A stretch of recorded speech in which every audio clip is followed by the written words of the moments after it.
Good evening, everybody. Thank you for joining us, and welcome to Game Night in the Region on the Region Sports Network, streaming worldwide on YouTube, Facebook, regionsports.com, and the IHSAA Champions Network.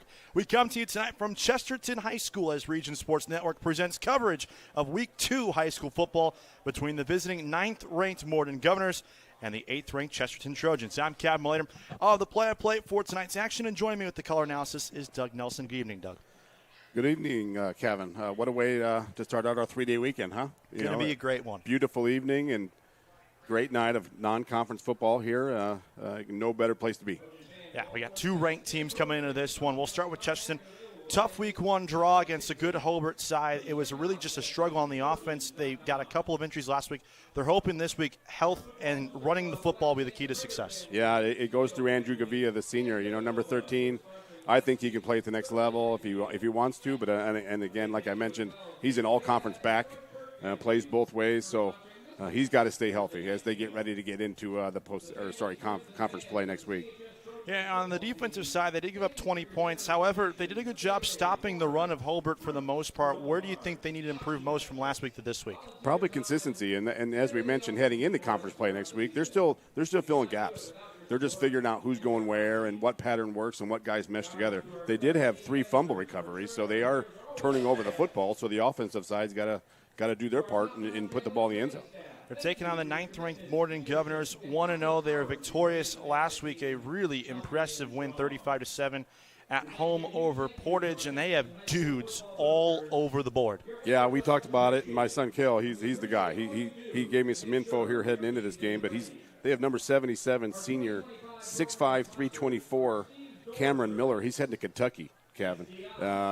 Number 0, Martise Smith. He's a senior, 6'1", 171, heading to Toledo. And Davion Terry's a senior, and he had 1,600 yards rushing at Hammond Central last year. So they have guys everywhere. They have size on the line, and I'm really excited to see how they progress this year. And the big story for them is, can they stay healthy? They were dealing with some injuries last week. They're carrying over to this week. The big question is, as it is for so many teams throughout the course of a season, when you're trying to get to that next level, is can they stay healthy? Yeah, and it's that next man up. Number 2, at some point during the year, is going to have to step in for number 1. So you're trying to develop guys as you go, but you feed you dance with who brung you. So they have dudes, and like you said, they just got to stay healthy. Just 7 points allowed in the opening night win. They come on the road here. This is their first road test against Chesterton. Team playing their home opener. It's also their senior night as well, so added emotions to this game for the home side Trojans. Obviously, they'll still have several home games left for this senior class, but good way to try to send your seniors out on a positive note. Absolutely, and as you get to know these guys, Coach Peterson does it right. Mr. Hamstra and Tommy Berry, their assistant, their ADs, they do an amazing job here. They put people in the seats and involve the community a lot. So I've always rooted for Chesterton and their guys, and because they do it the right way. You know what I'm saying, and they do it with their guys. So I'm always pulling for Chesterton. Looking forward to this one. We'll take our final break. Coming up next, the game time forecast and the opening kickoff. You're watching Game Night on the Region Sports Network, the only game in town. At Strachan Van Til, we believe grocery shopping should be simple. Now, shopping is easier than ever with our new and improved website. Find what you need fast. Browse your favorite products, add them to your cart, and check out in just a few quick steps. Choose between convenient in-store pickup or let us handle the heavy lifting. From our shelves to your doorstep. Skip the lines, shop your way, and spend more time on what matters most. With our rewards program, enjoy incredible savings and personalized offers every time you shop. Shop online now at strachanvantil.com or download our app today. Hi, I'm Crowd Company's Lantern Man. If you're a contractor, it's my job to make your insurance coverage simple and affordable. Because I know time is money, I'll come to your business. Certificates and bonds are a snap.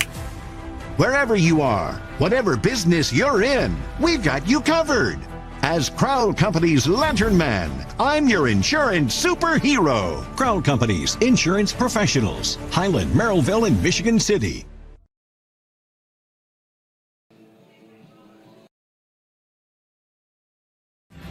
Thinking about what to do after high school? Consider a career with Boilermakers Local 374.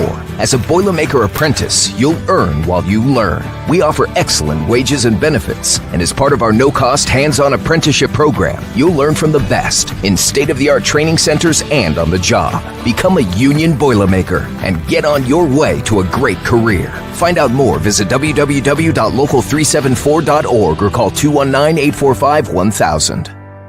From lighting up Friday night football to powering the classrooms that shape the students of Lake County, IBEW Local 697 is proud to support our region's schools and the communities we call home. A career as a union electrician could be your next great move. Your next cap might be a hard hat. IBEW Local 697, powering futures, powering the region.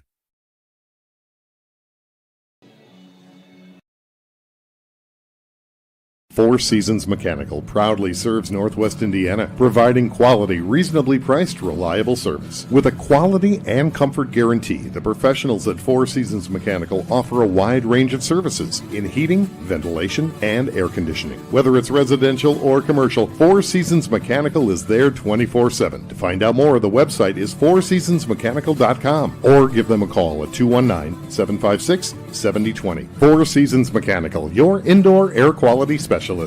With electrical services from Economy Electric Heating and Cooling, you can radiate the perfect amount of light and energy into your home. From rewiring and code upgrades to ceiling fans, lighting, security, and more, Economy Electric Heating and Cooling's trained electricians will make sure you can enjoy your home on full power all the time. For a free estimate on electrical work, call Economy Electric Heating and Cooling at 219-923-4441, and you can visit them on the web at 4ajobdoneright.com. That's the number 4ajobdoneright.com. Welcome back to Game Night on the Region Sports Network. Kevin Malater, Doug Nelson with you as we're just moments away from the open kickoff. Teams making their final adjustments in the locker room, and then we'll take the field for the second game of the season for each side. Morton 1-0, a victory last week at home. Chesterton 0-1, tough road loss, trying to get it right tonight. And what is a crucial game for Chesterton, their final looks and the non-conference before they start Duneland play next week. Yeah, I think it comes down to, again, we've talked about developing guys. Hunter Boyd, the sophomore quarterback of Chesterton, they had to replace Brady McCormick, who's on, playing at the next level now.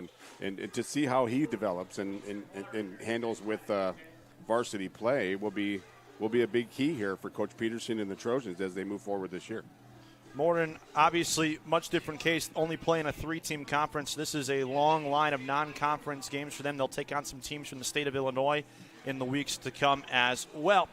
It's time for the Friday night forecast, and it's brought to you by our friends at Economy Electric Heating and Cooling. Tonight's forecast is 65 degrees. The feels like right now 64 degrees. Slight wind out of the northeast at 5 miles per hour is fall upon us already. It is a perfect night weather-wise for football. That's the Friday night forecast brought to you by Economy Electric Heating and Cooling. With a 24/7 emergency service, comfort isn't far away. Good campfire night, Kevin. Love it. Might have to start a campfire when I get home this season. I'm there. It's still technically August, so s'mores would be appropriate to make as well with that campfire. Yeah. Go home and watch some West Coast football. It's going to be a great weekend all around. 3-day weekend, high school football and some college football tonight. College football kicks off tomorrow. Great games all across the rest of the weekend. It was cool. We were talking about a lot last week, Mike DeWan and I did, at the Valparaiso Penn game, and we were just saying it's so good to have football back. Oh, it's just a different buzz, you know what I mean? It's a nice – I drove here and I drove past a couple of Pop Warner practices, and it's great to see the kids out playing and to see the community get involved. And Kevin, this is something I talk about all the time, and it's not just about the guys on the field. It's the cheerleaders, it's the band, it's the student body here in front of us. I mean, it just gets the school going a little bit. It brings the community together. Out of the northwest corner, Morton approaches their 1-0. Really impressive win at home last week against Portage, 9th in our polls here in the region. A team that feels they can compete deep into the season this year. well into November if everything goes right, if they can stay healthy. That'll be the big question for them, dealing with some injury bug already here for not even a week and a half. But either way, they come in, chip on their shoulder. I was pulling into the stadium as they were arriving, and as here they come, they take the field. You got some acrobats there, Kevin. They are fired up. They were taking their locker room walk very seriously. They had a couple of boom boxes going as they were walking in. They were fired up. They are embracing the role of villain sign, which is what you want from a team when they're coming in slightly shorthanded and on the road. I really wish, and again, this is kind of off, but I wish they were in a conference that had a full schedule. Mm-hmm. Yeah. I feel bad that, as you mentioned, they don't open their conference play till October 3rd, so they're playing for a conference championship, but that doesn't start for a couple months. And, they play at the 5A level, and unfortunately, Maryville's in their sectional. So if they can get tuned up and ready to go for the Pirates by then, that would be a great matchup. That's a Maryville team who you and I are both very high on and both think they can make a deep run as well. They got a really big-time matchup coming up next week. Chesterton has left the locker room. The crowd starts to buzz around the tunnel here on the West Grandstand at Chesterton High School. Trojans, tough opening week loss to Hobart on the road. 20-3 was the final there. But they're hoping some home cooking tonight will steer the ship right. And here come the Trojans.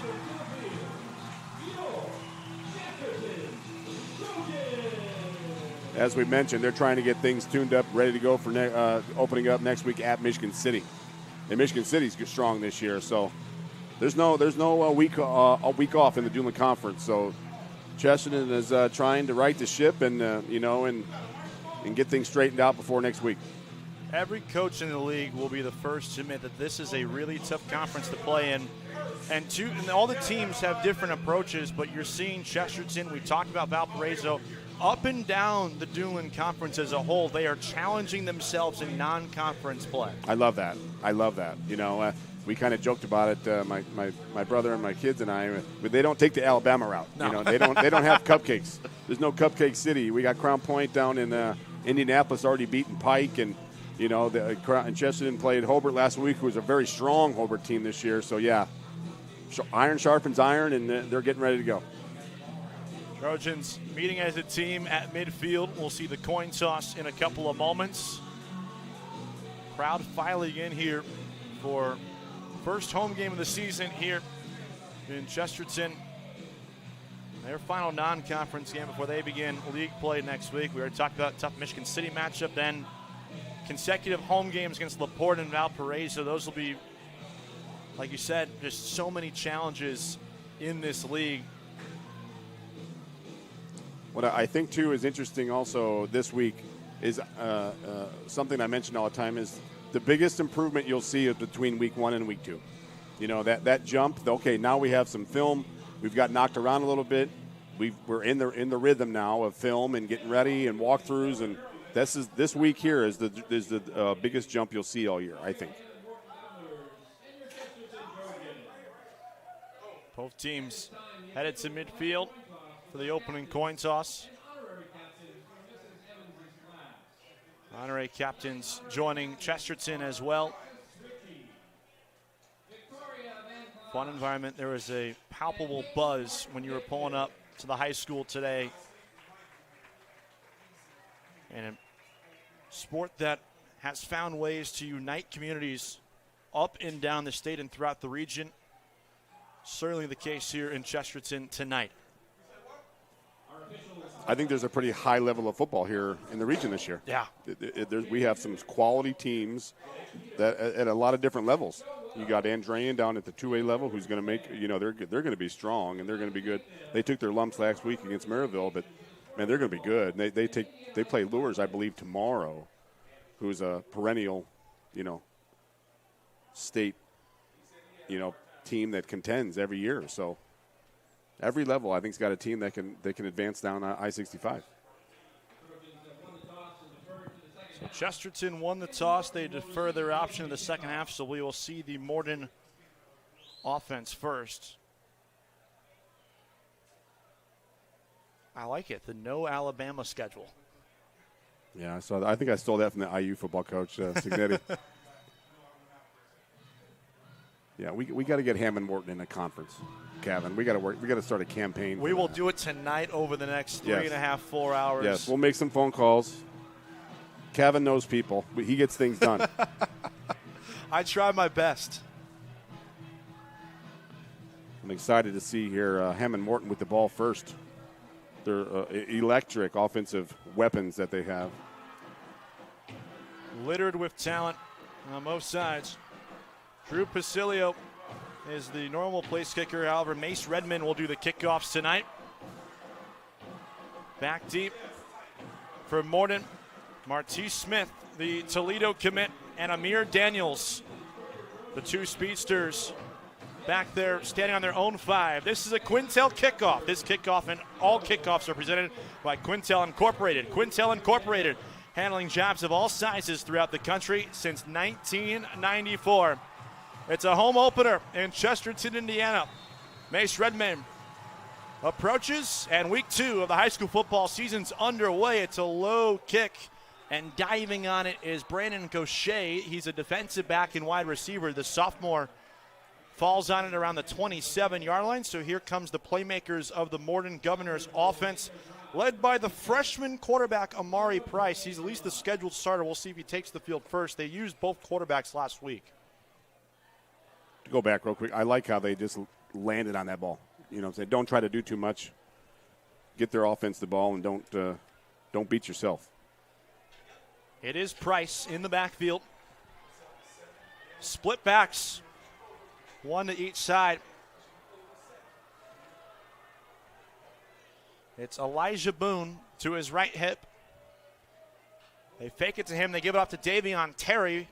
Started right, cuts back left across the 30. And a couple-yard pickup on 1st and 10 for Morton. They have so many weapons. You know, is Chesterton going to try to put a bunch of guys in the box and take away the run? Or, you know, that's the chess match here tonight. 3-yard pickup on the opening play from scrimmage. 2nd down and 7 incoming. A team that scored 35 points. Rushing attack was potent last week in the win. 165 yards on the ground. Another split back look again. It's Terry and Boone once more. They fake it to Terry. Price lofts it down the sideline. Jump ball. It's caught, but out of bounds was Martise Smith across the 50. And so now here comes our first 3rd down of the game. It's like number 7, Zane Westerland, got in the backfield there and maybe sped that up a little bit, Kevin. Put a little pressure on the quarterback, maybe threw it before he wanted to. 6'1", 225 junior. You got a freshman quarterback. Chesterton will continue to bring pressure from different people. You know what I'm saying? They're going to try to confuse the young man. And his varsity debut last week against Portage looked pretty good. 8 of 10 throwing the football for 3 touchdowns. They go trips off to the left on 3rd and 7. Price, good pocket, goes short. It's caught on the far sideline, angling back inside and picking up the 1st down across the 38-yard line. Cameron Miller, meanwhile, the left tackle, is down in a lot of pain right now. He's the Kentucky commit we highlighted in the open. Yeah, you hate to see this. We talked about it. You do not want to see guys get injured, and he does not look very happy right now. He is down in a lot of pain, and while the medical staff takes a look at him, we'll go to a break. This is Game Night on the Region Sports Network, the only game in town. Earn while you learn from the best hands in the business. The Bricklayers Allied Craft Workers for Indiana, Kentucky Apprenticeship. That's right, this is a paid apprenticeship. I'm getting an education while learning a trade and getting paid for it. The thing that surprised me the most about this apprenticeship program is the respect I have received after the proper time and training. Classes start soon, so apply now. There are training centers throughout Indiana and Kentucky. We are the Bricklayers and Allied Craft Workers for Indiana, Kentucky Apprenticeship. The best hands in the business. Calling all current and future homeowners in the Northwest Indiana area. Whether you're buying or selling, Brent Wright is here to make your real estate journey smooth and successful. With years of experience, personalized service, and a deep knowledge of the market, Brent will help you find the perfect place or get the best deal for your property. Call today at 219-406-7195 and take the first step towards your real estate goals. Contact Brent Wright, the right way to buy and sell real estate.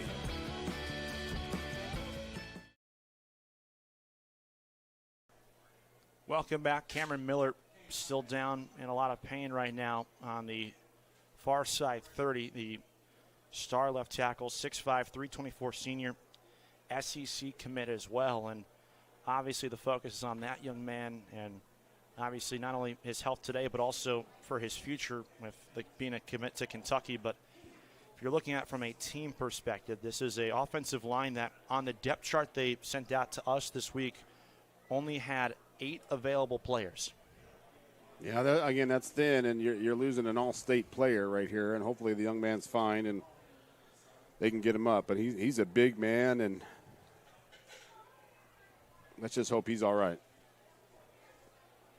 Both coaching staffs taking a look at him, even Chesterton's veteran head coach Mark Peterson out there checking on with the training staffs and both head coaches.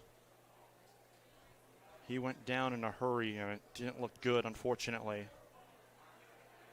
As we talked about pregame a little bit, but you mentioned, and I know a lot of coaches would do it, but Coach Peterson's out there. He cares about the well-being of these kids. We're all competitors. We all want to win, but at the end of the day, it's about the kids and, making sure they can continue their livelihood here, once the football days are done. He's back upright, which gets an applause from that far sideline. Obviously, the Morton player is looking on their teammate. Are they going to bring a gator out or something to get him out? Let's see. They're trying to see if he can put any pressure on it right now, and they're still working on that leg of his. Trainers from both sides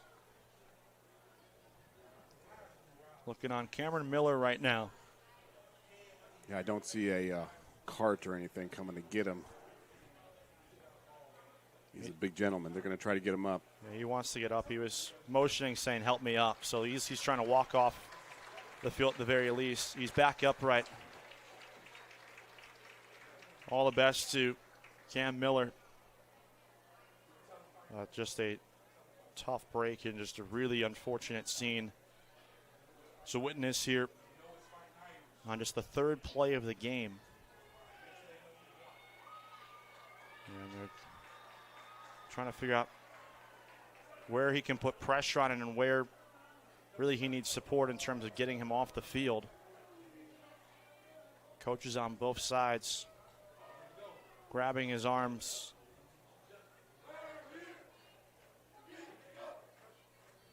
We talk about he's over 320 pounds, and the state of college football anymore. He's got a lot riding on. He's got to get healthy. Guys can redshirt and such. He's got time, but he wants to be there for his teammates. Exactly, especially senior season, last chance to play with the guys you grew up with, you played with over the last 4 years, you worked out with. In the offseason, all those practices during those hot summer days, like you said, you want to be there with them, and let's hope nothing serious for Cameron Miller, and we hope that he's able to get healthy enough to get back out there. If it's not tonight, at some point this season. As he is slowly escorted off the field right now. Well, we'll see if Morton can rally around that. You know what I mean? You hate at any time and any of your guys to get hurt, but it puts kind of a haze over the game for a little bit, and they got a long way to go here, and there's nothing we can do about his health right now. The doctors are with him, and Chesterton's got an amazing training staff, and they'll make sure he's serviced correctly, and Morton's got to get their head back in the game here. So after all that, this is a first down, and it's brought to you by Four Seasons Mechanical in Maryville, your Northwest Indiana heating and air conditioning specialist. From the 39-yard line, it's 1st and 10. It's an end around here, and getting dragged down behind the line of scrimmage is Mike Walker, the wide receiver who made that catch to extend the drive for Morton. Yeah, and Dilbeck with the tackle. Yeah, he read that, and he closed the edge, right? He kind of cut off the end and make him turn back up the middle, and he tried to get it outside and just couldn't. Great job there by Dilbeck. It's a loss of 7 on that first down play. That was a scout play there. They saw that one. They've seen that one before. Walker didn't get a lot of touches last week in the opening week win. They go back to that split back look. Pulling it as Price will run and dump it off. It's Terry out of the backfield, and he drops the ball. You should jump on that ball. Either you played to the whistle, right? I mean, guys kind of stood around for a minute. I thought there was a false start there in that left slot, Kevin. And I think the slot did too. He kind of knew it. The left side is now going to be a much bigger concern. Not only the slot, but that left side, that offensive line. Yeah, that's the blind side. That's the big money side. Appears they bring in Keon Wise, who's the backup left tackle, 5'11", 215. So it's a large difference between 6'5", 324 to 5'11", 215. Yeah, you're talking about an All-American. You're going to call a timeout here. First charge timeout. And with that, we'll take a break. You're watching Game Night on the Region Sports Network, the only game in town. The Athletic Performance Factory is Northwest Indiana's premier athletic training center. The 40,000 square foot state-of-the-art facility features batting cages, a sand training room, a new outdoor turf infield, and so much more. Check out the facility for one of their daily classes at 3150 45th Street in Highland. Interested in signing up for team workouts or individual lessons? Check out their website at trainapf.com or contact them at 219-750-1087. Athletic Performance Factory, where athletes are made. Flip the switch, a light turns on. Press the button, machines and instruments come to life. Touch the screen, communicate with the world. Simple tasks, guaranteed results, every second of every day. That's the power of power. And that's the power brought to you by the Nika Contractors and Electrical Workers of Local 531.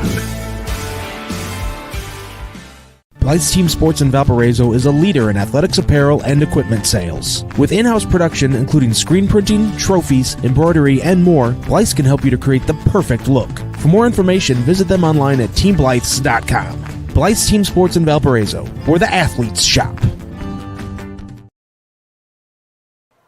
As cliche as it sounds, big third down here for the Chesterton defense.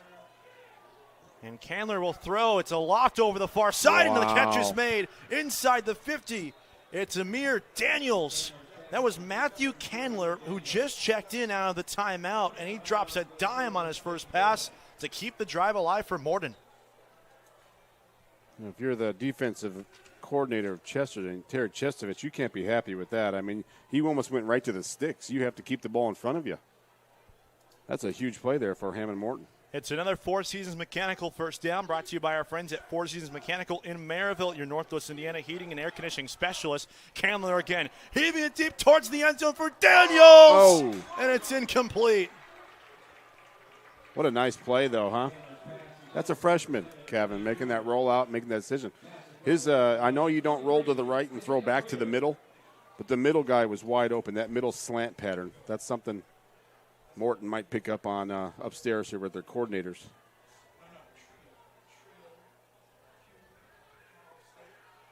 The backside slant was there. So now here comes 2nd and 10. Taking a shot. They try to take the top off after that 26-yard completion on 3rd and 17. 2nd and 10. Candler will check it down. It's Daniels on the screen, and he gets to the 35-yard line before he's shoved out of bounds.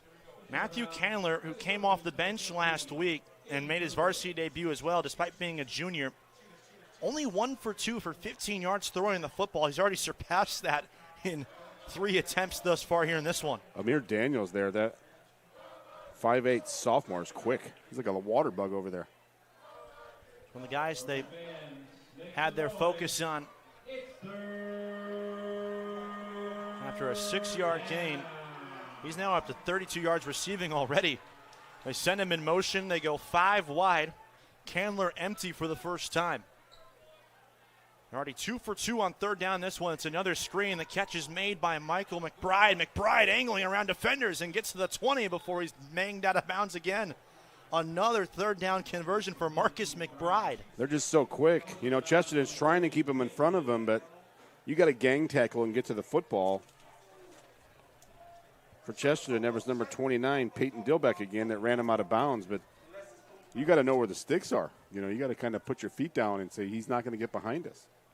A 16-yard pickup for McBride. It's another Four Seasons Mechanical first down, brought to you by our friends at Four Seasons Mechanical in Maryville. Visit them on the web at fourseasonsmechanical.com. 5 wide again. Walker goes in motion. He gets the handoff on the jet sweep, looking for blockers. He's inside the 15, gets around the edge, headed for the corner, and he's shoved out of bounds inside the 5. I'm impressed with how Hammond Morton spreads out the field. They're going sideline to sideline. And Chesterton, the team speed of Chesterton is just not there right now.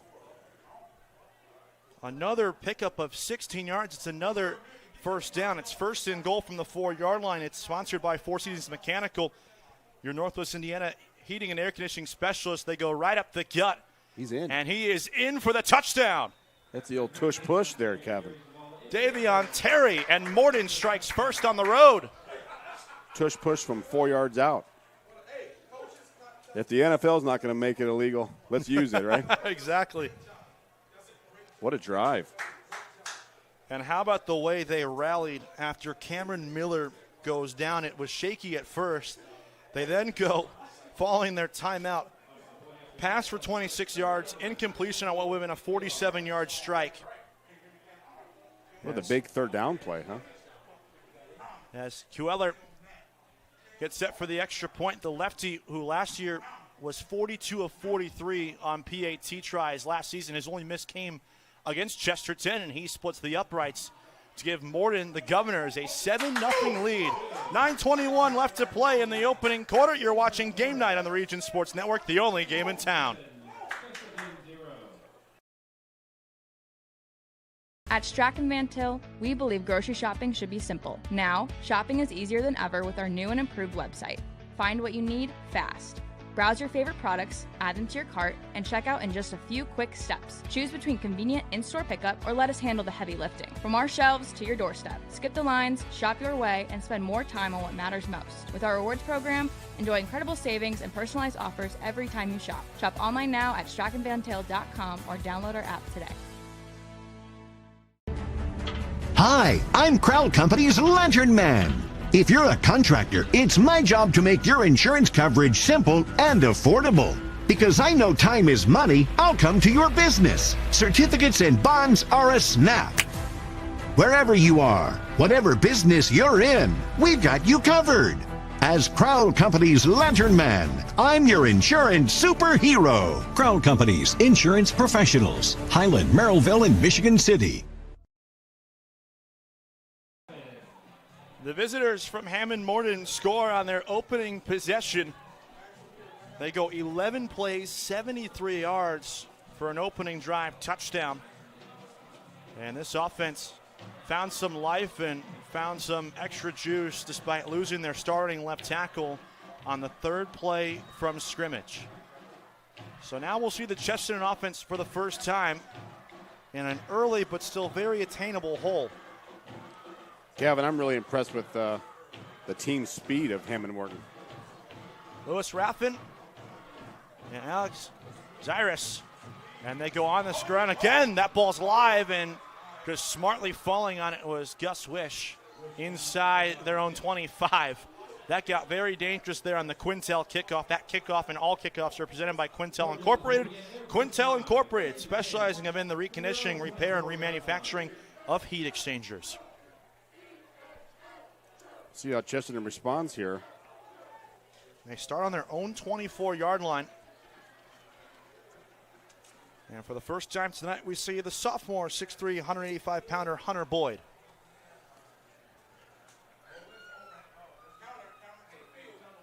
They motion a couple of tight ends off to the left.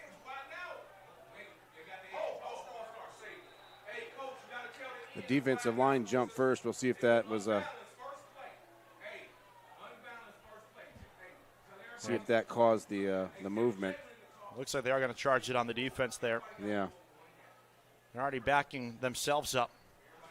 So false start puts them on the minus 29. Got to stay disciplined. Or encroachment, I should say. Right. So much more manageable. 1st and 5. A lot of pre-snap candy there for Chesterton. They're showing it again. Did he jump? No, he didn't. And the first play, it's a handoff running right side, Andrew Gavia. Gavia, the senior who has aspirations to play on Saturday. A solid pickup, 3 yards on first down. Here comes 2nd and 2. Yeah, Coach Peterson wanted that offsides call again. But you could do Gavia and a cloud of dust at 3 yards, right? He's a machine. He could move the chains all night. 15 carries for 43 yards last week. Another inside run here, and he'll pick up the first down to the 36-yard line. Yeah, you've got to, if you're Morton, you want to make somebody else beat you tonight. You got to put some guys in the box and find a way to, whether it's a spy on him with a backer or something, but you got to find a way to not let him beat you tonight. So it's a first down brought to you by Four Seasons Mechanical in Maryville. Visit them on the web at fourseasonsmechanical.com. From the 36-yard line, here is 1st and 10. Boyd to throw for the first time. Scrambles running out of time, and he will just smartly throw it away. There's no one there. That might be grounding here, Kevin. Did he get it across the line of scrimmage as well as the big question? They did throw the flag in late. Well, there's no one over here. There's no. Boyd's a lefty. Trying to roll out to your right, being a lefty, is not easy. No, it's not.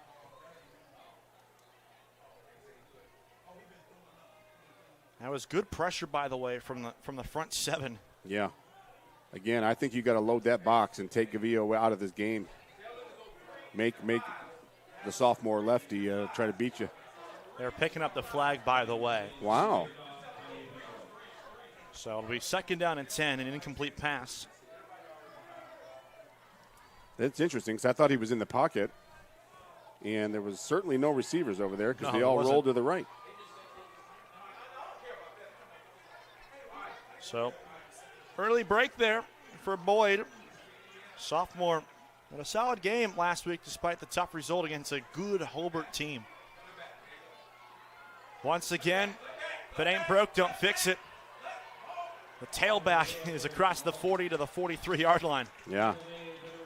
That's what he can do all night, and they're gonna line up behind their. They got some big size on that Chesterton offensive line. They're playing hard. 7-yard pickup. Gavea, the senior who was honored pregame, got a loud ovation from this home crowd when his name was called. Walked out with family. 3rd down and 3. Pistol formation. Once again, it's Gavea who cuts it back inside across the 45, and he did get enough for that first down. They're spotted right at the line to gain, which is the 46-yard line, and they will give him the first down.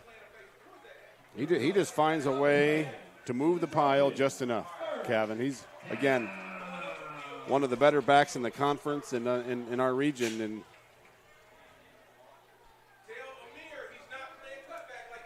yeah, you got to find a way to try to slow him down tonight. Easier said than done, right? Exactly. Hammond Morton does have some playmakers on the side of the ball. Another inside run. Gavea tackled just shy of midfield. Something we've talked about with Gavea also is he's going to keep you in the game because he's going to keep the clock rolling. and the chain's moving. So he's going to keep the ball out of Hammond Morton's hands. They can't score if they don't have the ball. 4-yard pickup on first down. That was another Four Seasons Mechanical first down, by the way, that 1st and 10 play. Brought to you by our friends at Four Seasons Mechanical in Maryville. Gavea again gets outside, makes a cut across the 45, upended right near the line of gain. They're going to spot him a yard short. Good open field hit from Amir Daniels, the two-way man. We saw him already shine on the offensive side on their first offensive drive. He plays free safety for this Governor's defense. 5'8" sophomore, huh? Just flying around, making plays, playing fearlessly. Love that. From the Morton 45, here comes 3rd down and 1 inside of 5:40 to play in the first quarter here from Chesterton, Indiana. Second game of the season for each side. Gavea again, left side, first down, and he's taking bodies with him all the way to the 41-yard line before forward progress is finally halted. Never did go down. Never did go down. And now I think there's going to be some extra laundry after the play. Braxton Oza did not like how Morton was playing through the whistle. That was just pure momentum forcing Gavea back, and he's going to give his team a costly personal foul there. Would that be on Chesterton, you think? Would think so. Yeah, I think he was over the defensive lineman, not letting him get up. And he shoved him on the ground, too. Yeah, so it should be a dead ball, right? So it's after the whistle. So he'll have the first down, I believe. Personal foul. Yeah, it will be. They don't announce the penalties, but it was 74 who had the shove. Another senior. It is a dead ball foul, so you called it right there, partner. And then they're going to spot it back. It should be. Is it 15 yards from the spot of the penalty? I think it would be 15 from the line to gain, I believe. It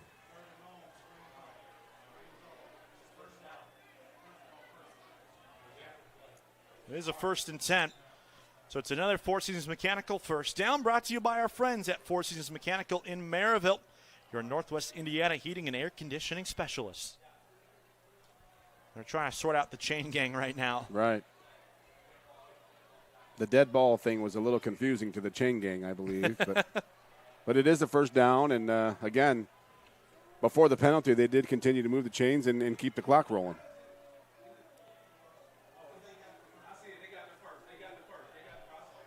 So Gavea only got 1 yard on the play, which was good enough for the first down. Due to the penalty, they're back on their own side of the field.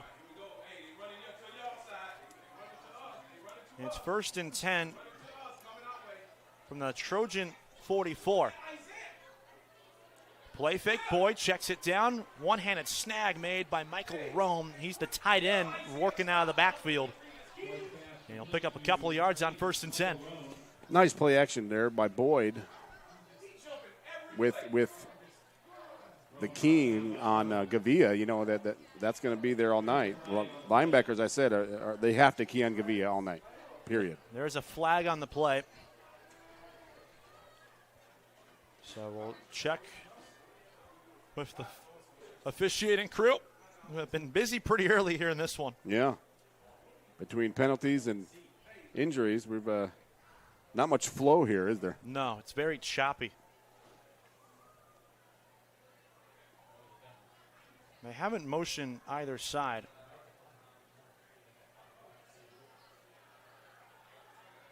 And to face max. Personal foul both ways. Yeah. So they're going to give a face mask for the tackle on Roan, and then a dead ball personal foul afterwards. So those should be offsetting. Well, they're going to walk it off.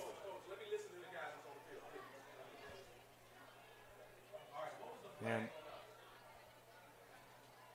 Mac Mishler, the head coach of Morton, wanted an explanation right now. So they spot the 15 for the face mask, and then they're going to walk it back. He's getting the steps in, Kevin. He just got some 30 steps in. So after the penalty, first down, because it was a dead ball. and now Mark Peterson asking for an explanation.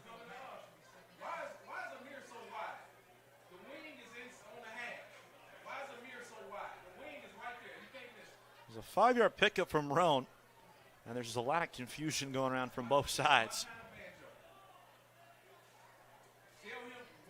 And now they finally have all the questions answered.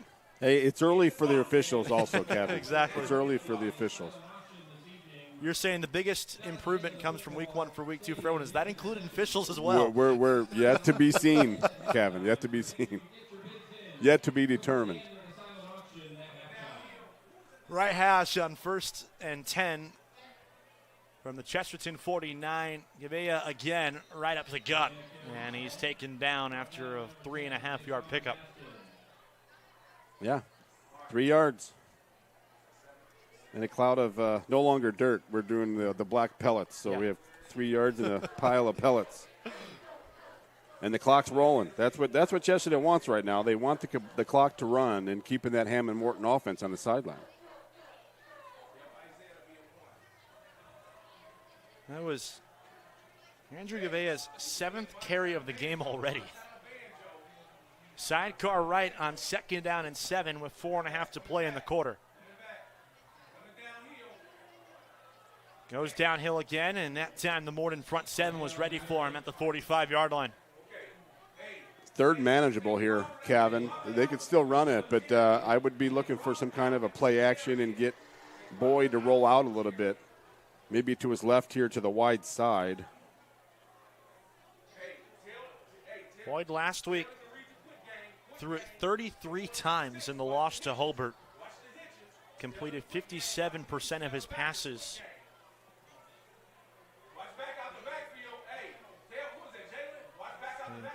Well, I think the Chesterton quarterback coach is Wally McCormick. That's Brady's father. So they probably made it a position where he could manageable. Gavea again inside the 40, all the way down to the 35. It's another first down. It's cliche, but it's true. If it ain't broke, don't fix it. Yeah, until they figure out how to stop it, you keep giving him the football, and he's that good. You know what I mean? That's a little old school football. You just continue to do it until they figure out how to stop it. It's an 11-yard pickup. It's another Four Seasons Mechanical first down. Brought to you by our friends at Four Seasons Mechanical in Maryville. Visit them on the web at fourseasonsmechanical.com. I mean, he's a good size, but he's 6'2", 215, Kevin. So, I mean, it's a job to get him down. They load up, and they bring the house. It's a quick throw inside. It's deflected, and it is incomplete. Boyd was looking for the slant. Yeah, the Hammond Morton defense was there. Again, with there's so many guys in the box, you got to see if you can, flip the lid here a little bit and see if you can get over the top. Take a shot. But you got to do that every once in a while just to keep them honest. We saw Morton do that on their first drive, and it eventually paid off. They were able to spread out the field and go 11 plays, 73 yards, and have the game's only touchdown so far. Roan goes in motion. He's the tight end. Gavea again gets the call. Good hole on the left side, inside the 30, and he's wrangled down. It's like Jaron Jones on the tackle, 5'11" senior. And it'll be a timeout. Morton will burn their second one of the half. And that right there feels like a spot to slow the momentum down. While they take a break, so will we. You're watching Game Night on the Region Sports Network, the only game in town. Thinking about what to do after high school? Consider a career with Boilermakers Local 374. As a Boilermaker apprentice, you'll earn while you learn. We offer excellent wages and benefits, and as part of our no-cost hands-on apprenticeship program, you'll learn from the best in state-of-the-art training centers and on the job. Become a union Boilermaker and get on your way to a great career. Find out more, visit www.local374.org or call 219-845-1000. From lighting up Friday night football to powering the classrooms that shape the students of Lake County, IBEW Local 697 is proud to support our region's schools and the communities we call home. A career as a union electrician could be your next great move. Your next cap might be a hard hat. IBEW Local 697, powering futures, powering the region. Visit regionsports.com, Facebook/Region Sports Nation, Instagram, and Region Sports Network's YouTube for this week's Home Improvement Top 10 presented by Ennigenberg Exteriors. You can find them on the web at ebergexteriors.com. And on 3rd down and 3, it once again is Gavea who picks up yet another first down on this drive for Chesterton. Well, the Chesterton offensive line, they're just displacing the Hammond Morton defensive line. They're pushing the line of scrimmage back 2 or 3 yards every time, and that really helps Gavea. And at this rate, Gavea needs to take those guys out to dinner tomorrow night because they're making them look good. That first down brought to you by Four Seasons Mechanical in Maryville. Visit them on the web at fourseasonsmechanical.com. From the 21-yard line, Gavea again right up the belly of the defense. And he's to the 20, extra contact there. And let's see if they throw a late flag here. I don't believe they will. Amir Daniels came flying in late. A couple other defenders in there as well.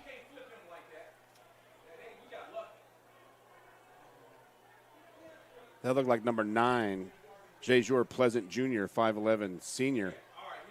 May have gotten away with a little extra curricular there, Kevin.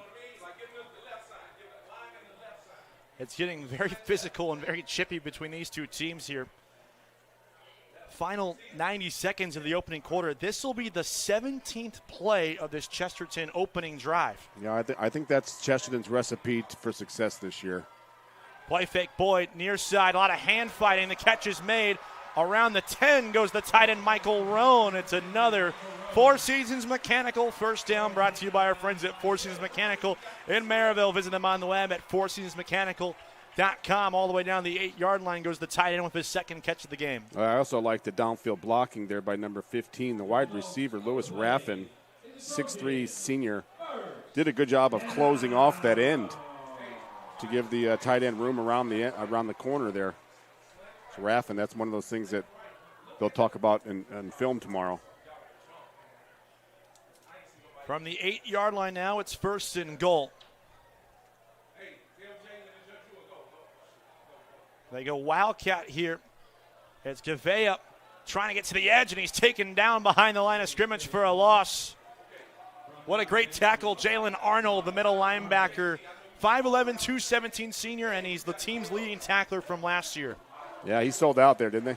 They sold out and brought the pressure.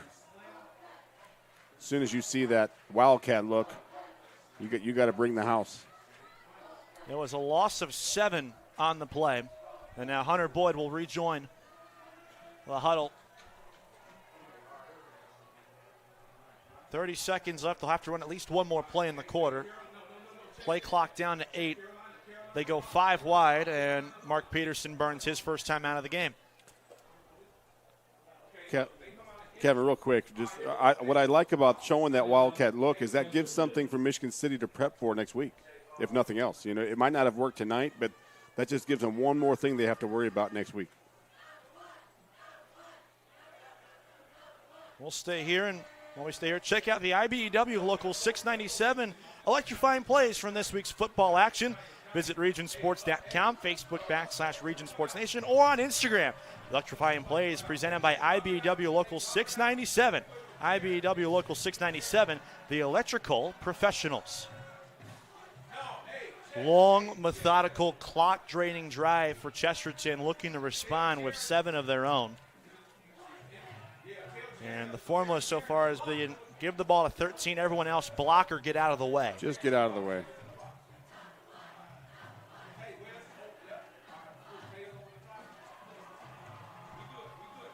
So here comes 2nd and goal from the 15 following the 7-yard loss. The tackle made by the aforementioned Jalen Arnold. This is one of those plays, too. I don't think you got to get it all. You know, I know you have 3 plays, but you just want to keep it manageable. There's a little short one. Inside down to the 5-yard line on the slant route. Lewis Raffin with the catch. Made his varsity debut last week, and that's his first catch on the day. Number 22, Jalen Arnold for Morton. On the tackle, senior 5'11", 217. His name's been everywhere here so far early. Inside 3 seconds. I believe they're going to let this go down to the end of the quarter, and they will. So that is a quick first quarter. We're still on Chesterton's opening drive. After the first 12 minutes of play, it's Morton 7, Chesterton nothing. You're watching Game Night on the Region Sports Network, the only game in town. Four Seasons Mechanical proudly serves Northwest Indiana, providing quality, reasonably priced, reliable service. With a quality and comfort guarantee, the professionals at Four Seasons Mechanical offer a wide range of services in heating, ventilation, and air conditioning. Whether it's residential or commercial, Four Seasons Mechanical is there 24/7. To find out more, the website is fourseasonsmechanical.com or give them a call at 219-756-7020. Four Seasons Mechanical, your indoor air quality specialist. With electrical services from Economy Electric Heating and Cooling, you can radiate the perfect amount of light and energy into your home. From rewiring and code upgrades to ceiling fans, lighting, security, and more, Economy Electric Heating and Cooling's trained electricians will make sure you can enjoy your home on full power all the time. For a free estimate on electrical work, call Economy Electric Heating and Cooling at 219-923-4441, and you can visit them on the web at 4ajobdoneright.com. That's the number 4ajobdoneright.com. Second quarter is here. Cabin leader Doug Nelson enjoying your company, and it's 3rd and goal from the 5-yard line for the Chesterton offense. And so far, the strategy in that first quarter, give the ball to Andrew Gavea and everyone else get out of the way. They're knocking on the doorstep here, down by 7.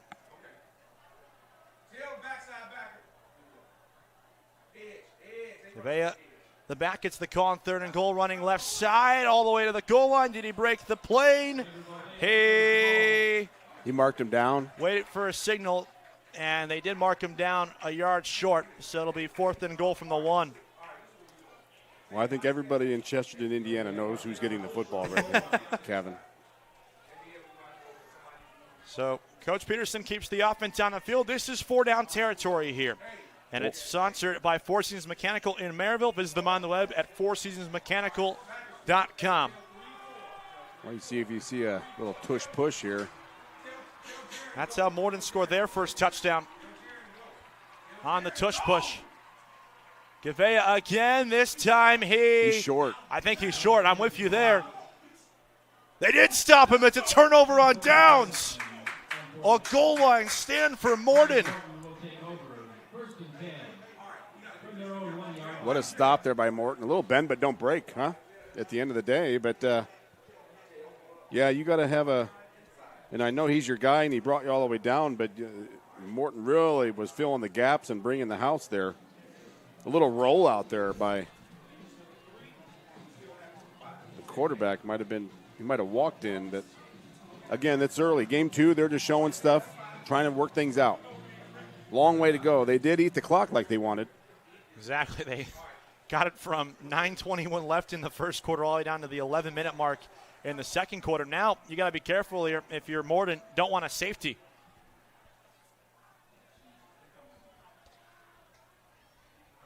And the first play, they get it out of harm's way with a simple inside handoff. It's a Candler, the quarterback, who called his own number. Yeah, he was under center. He's just trying to get out of the end zone, as you mentioned. He's under the shadow of the goalpost. A 2-yard pickup. By the way, that was a 21-play, 76-yard drive, and they come away with nothing. That has to be so deflating if you're Chesterton. Yeah. Candler, who looked good after he came off the bench following the timeout called on the opening drive by Morton. They only have one left in this first half. They go 5 wide here. Candler empty in the end zone. To delay a game. And he'll push him back half. This is the goal. Another pre-snap procedural foul on this Morton team. This is their first one on offense. They had a clean first drive offensively, and now they're going to be backed up in the shadow of the goal line again. Yeah. You don't have much room to back up. I mean, you got to maybe a little quick out. You know, again, quarterback's going to get rid of it quickly. So it's 2nd down and 9 from the 2. Once again, they're going 5 wide. They're going to spread them out. Chesterton bringing pressure. Candler rolling out to his left. He's down. The ball comes out. It's a safety. That's a safety. Yeah, the defensive end on the left side from Chesterton really was coming. Oh, the lights here. Little light show here, Kevin. Why not, right? Hey, bringing out all the stops. But that's part of the choice of the going forward on 4th down is field position, right? Now it's 7-2, and they get the ball back. And Chesterton Stadium, which lost a lot of energy following that goal line stand from Morton, now all of a sudden has all sorts of fresh life. Yeah, I didn't pick up the left defensive end. I didn't see who it was, but he came untouched. I believe that was Colin Kellogg who forced that pressure from that left side of that defensive front. And so Matthew Candler, who's the backup quarterback, is also the punter. Obviously, a free kick coming here. And Chesterton gets the ball back. You know, the thing is, too, is Morton defense is over there trying to catch their breath. Right? They go back to work after 21 go back plays. To work. Yeah, they're like, holy moly. Raffin and Max Soffin are the 2 deep men. Yeah, Chesterton. Yeah, sorry. They've got Morton on their heels a little bit here. Coaches keeping over just to catch their breath. Now this is also just a time, like you said, check, but also try to find the energy again. It's been an emotional roller coaster of a first half for this Morton team. They lose their starting left tackle, who has SEC destinations in Cameron Miller. They respond following that injury with an 11-play, 73-yard drive to score the game's only touchdown. They get a goal line stand on the 1-yard line. And now a couple plays following that, second play to be exact, a safety, and now they got to give the ball back to this Chesterton offense who has vengeance on their mind. 9:58 left in the half, and mind you, with how long that last Chesterton drive was, they could go 2 for 1 realistically because they defer their options. So they're getting this ball back out of half. Yeah, they could hold the ball here for the duration of this quarter. We've already seen it, but yeah, that Hammond Morton defense is trying to catch their breath right now.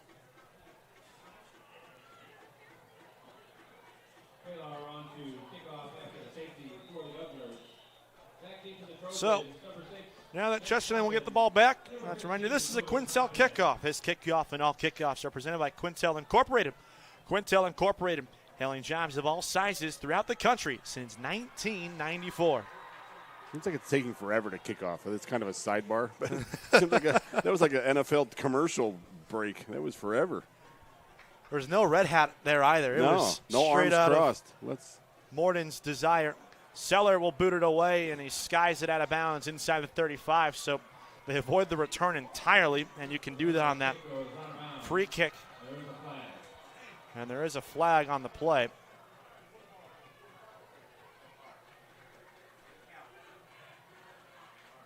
Well, let's be happy Chesterton does keep the clock moving because we'd be here all night at this rate. This is an old school ground and pound game. It sure is. I think everybody's trying to work out the kinks. The referees are A little unsure. A lot of communicating going on. As of now, this will be 1st and 10 from the 35. They're going to spot it up, though, to the 45.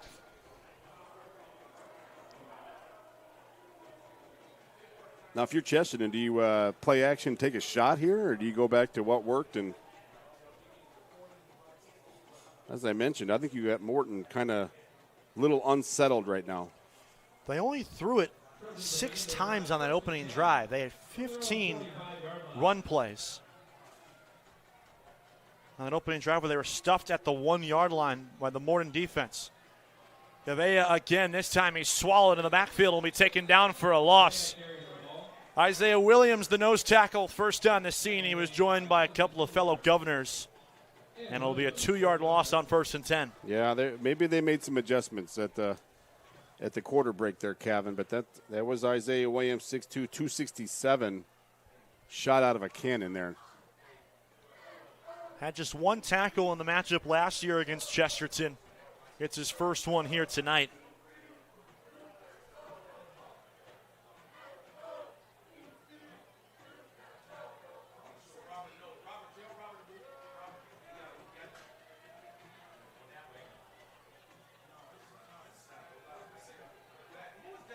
Running left again, and the pass is caught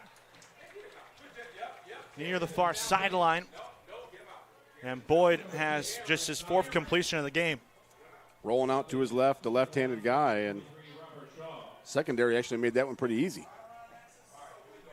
9-yard pickup there on 2nd and 12 brings up a massive 3rd down here. If Morton can get off the field, he'll take that after that long, methodical opening drive. Certainly.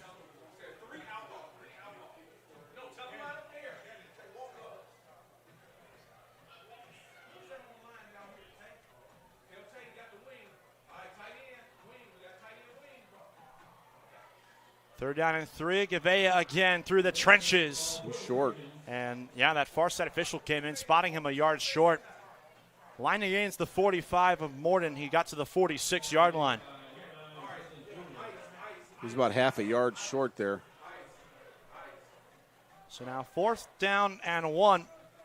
And once again, this is 4th down territory. It's sponsored by our friends at Four Seasons Mechanical in Maryville. Visit them on the web at fourseasonsmechanical.com. A little quarterback sneak. They ran with Gavea on 4th and goal from the 1 earlier in this quarter. There he goes. He's going to get under center. There Boyd does go under center, the old tush push, and it pays off. He needed 1, he got 2 when he moves the chains. Keep it simple, right, Kevin? Keep it simple. Limit the amount of people touching the football. The first down brought to you by Four Seasons Mechanical in Maryville, your Northwest Indiana heating and air conditioning specialists. And I think most importantly for Chesterton, the clock's running. Again, I know I've mentioned that, but I think that's definitely their game plan right now.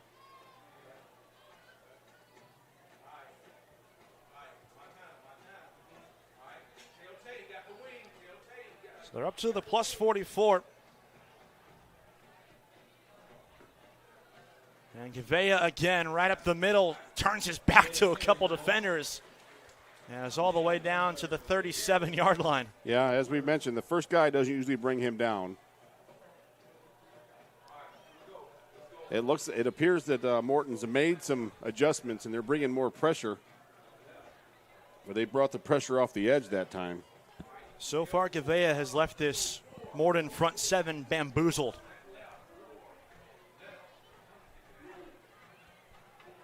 Inside 7:15 to play in the half. Keep in mind, Chesterton gets the ball back out of the break. Gavea again up the middle. He'll be upended, I'd say from our angle, 2 yards shy. And another 3rd down coming up. Yeah, number 10, Tayshawn Gaston, 5'11", senior, 154, are in on that one. 3rd and about 3. Once again, they're spotting here for this Morton defense to get off the field. They converted on 3rd down a couple of plays ago with that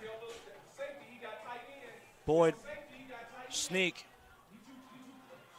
Heavy formation again. Gavea right up the middle, tripped up And he's going to be a yard short. It's another 4th down coming up here.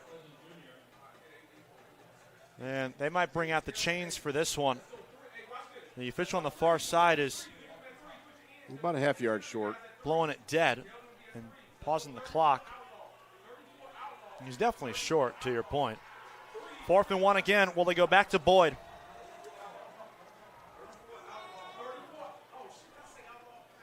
He does go under center. He picks up the first down and plenty more. So on 4th and short, for the second straight time on this drive, they let Boyd just keep his own number, and he picks up another Four Seasons first down, brought to you by our friends at Four Seasons Mechanical in Maryville. Visit them on the web at fourseasonsmechanical.com. Coach Peterson saying, hey, we know that Hammond Morton offense is impressive. We're going to keep them on the sideline. They have not touched the ball since, with the safety, of course, but they really haven't had a drive since their scoring about halfway through the first. There's a 3-yard pickup for Boyd there. Play fake. Checks it down out of the backfield. Roan, the tight end. He's got the first down. He's inside the 20, and he's tripped up out of bounds with another Four Seasons Mechanical first down. That simple play fake to the tight end has been the one pass play they've really found a lot of traction on in this one. You have to, and you have to key on Gavia, and that's what you're kind of rolling the dice. And again, you're trying to stop one of the best backs in Northern Indiana, and just those tight ends can sneak out. 13-yard pickup as they move the sticks. Visit our friends at Four Seasons Mechanical on the web at fourseasonsmechanical.com. They sponsor all first downs and 4-down territory all season long. Gavea again, stutter steps, throws a stiff arm, and gets down to the inside the 15. He's got some spurt ability, doesn't he? He can get around a guy and get past a guy.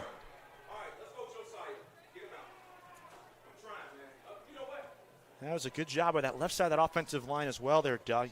Both Nevis and Gearhart were ready and really set the edge. 7-2 game, inside 5 minutes left in our opening half here from Chesterton. Home opener for the Trojans, who are 0-1 and 8th in our rankings. And it's 9th-ranked Morton who scored first. A little shovel pass out to Gavea, trying to find the edge. He does. He's inside the 10. Stutter steps outside for the pylon. He's in for the touchdown.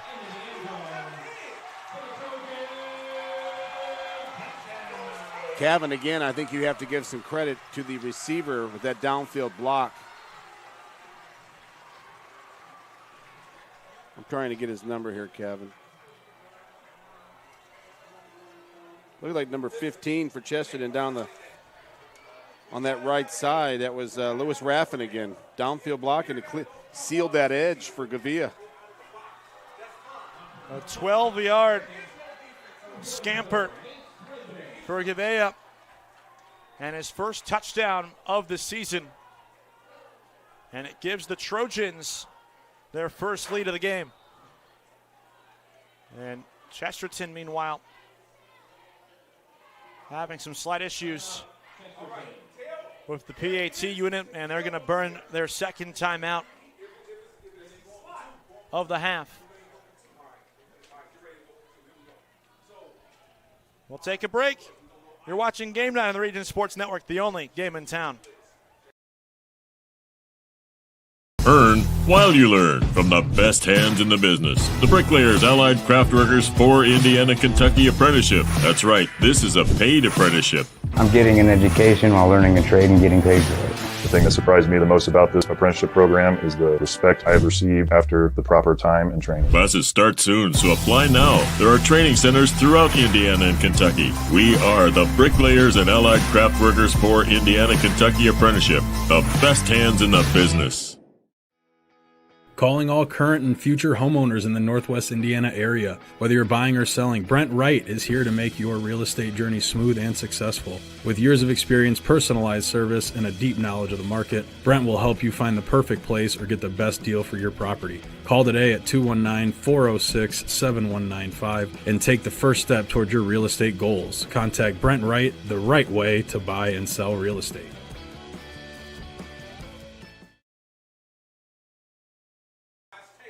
Welcome back to the deliberation. Was determined whether to take the extra point or go for two. They're trying to make it a 3-point game. So Boyd and the offense stays out there. I'm going to ask you a question that probably seems pretty rhetorical here, Doug, and it's going to be pretty simple. You're giving the ball to 13 here, right? They don't. And so it's an end around and a 2-point try. Patrick Morton, the fullback, gets it on the fun and makes it a 3-point lead for the Trojans. Well, I think as you were thinking, they figured Morton was thinking that way too. So a little misdirection, play action. That was the way to go. So 10-7. The Trojans have scored 10 unanswered to take their first lead of the ball game. And now 4 minutes, 25 seconds left with a timeout here. Morton, whose offense looked very good on that opening drive, were in a really tough spot there on drive number 2.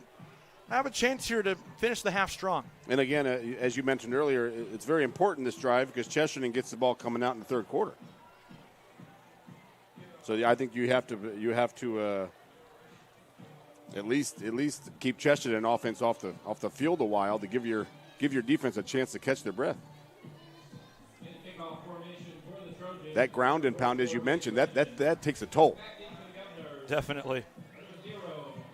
Only 8 true pass attempts for Hunter Boyd. This is a Quintel kickoff. This kickoff, all kickoffs are represented by Quintel Incorporated. Quintel Incorporated, handling jobs of all sizes throughout the country since 1994. See if we see another squib kick or directional kick. Martise Smith and Amir Daniels, the deep men.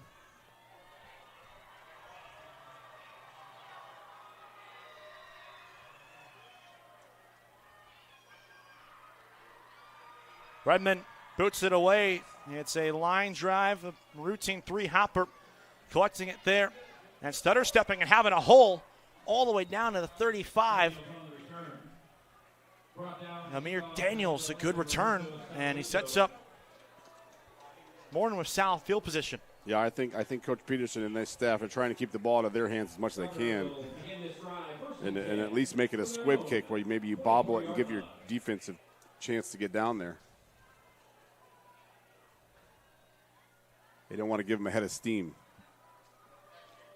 Yeah, 4:19 to play.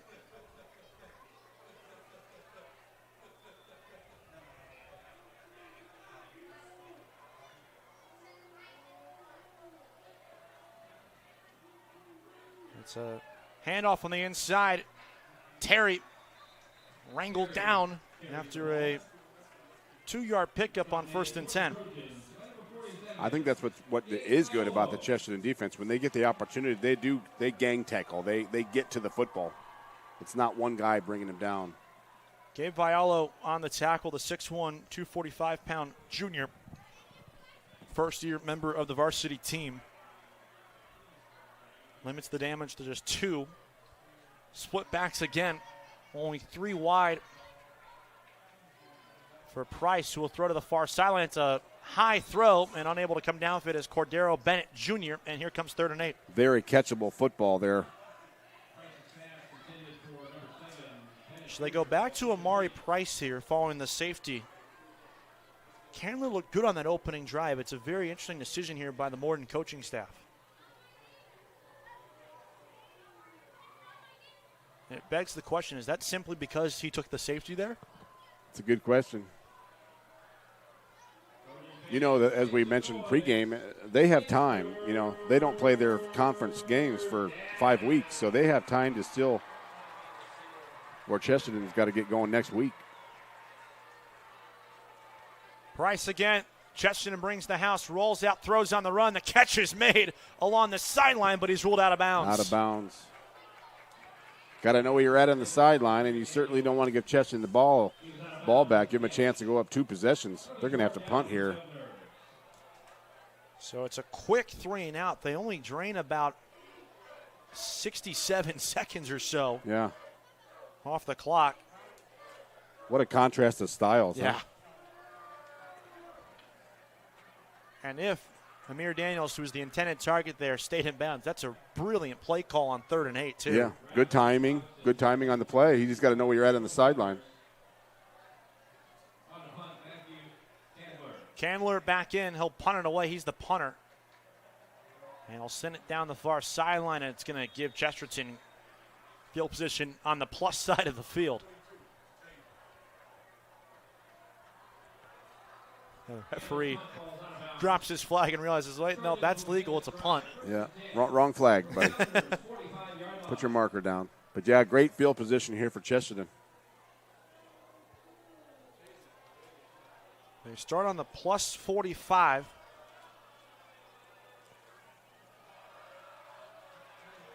Yeah, that Morton offense just looked out of sync right now, didn't it? Definitely. That first drive, they were rolling. But as we mentioned, Coach Jecevich, they made some adjustments here to that Hammond Morton offense, and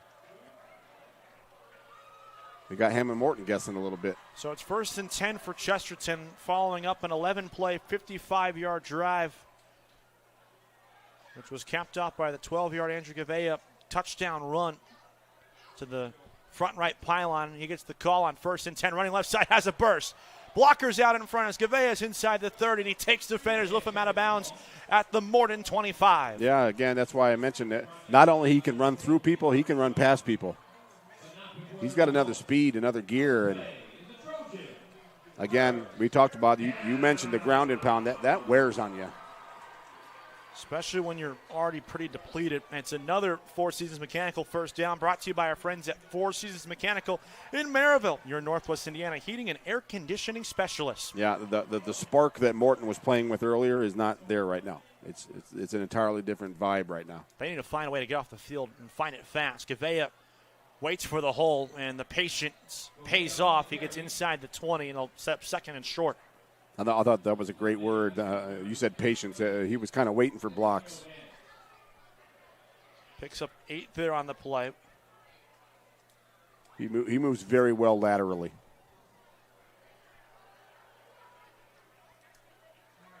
Senior, who averaged about 6 yards a tote in 2024.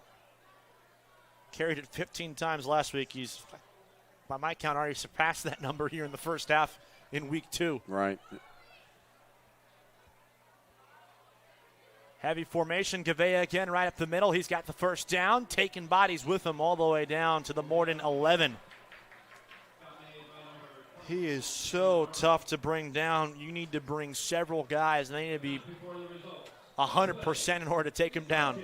Yeah, and Chesterton, again, they're going to take their time. You know, they don't want Morton to get the ball back. No. Before the end of the half. And now there's an injured Trojan on the field. It's offensive lineman that is down.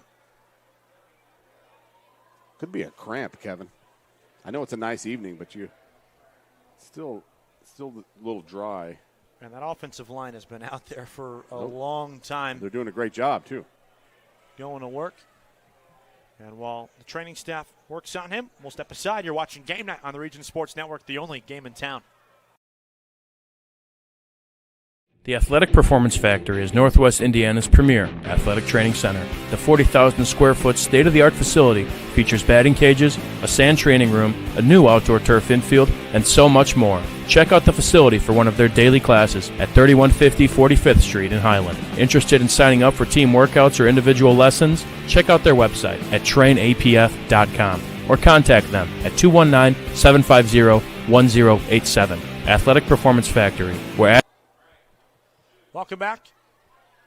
10-7, Chesterton on top. Minute 48 left in the first half, and they have an opportunity to go up 2 possessions here. 1st and 10 from the 11. Gavea gets the call again, right up the gut. And he's all the way down to the 7-yard line. That was his 26th carry of this first half. Yeah, I mean, this is old school football. You know, as you mentioned, if you got him, use him. And he's that good right now. Say he got 3 on the play.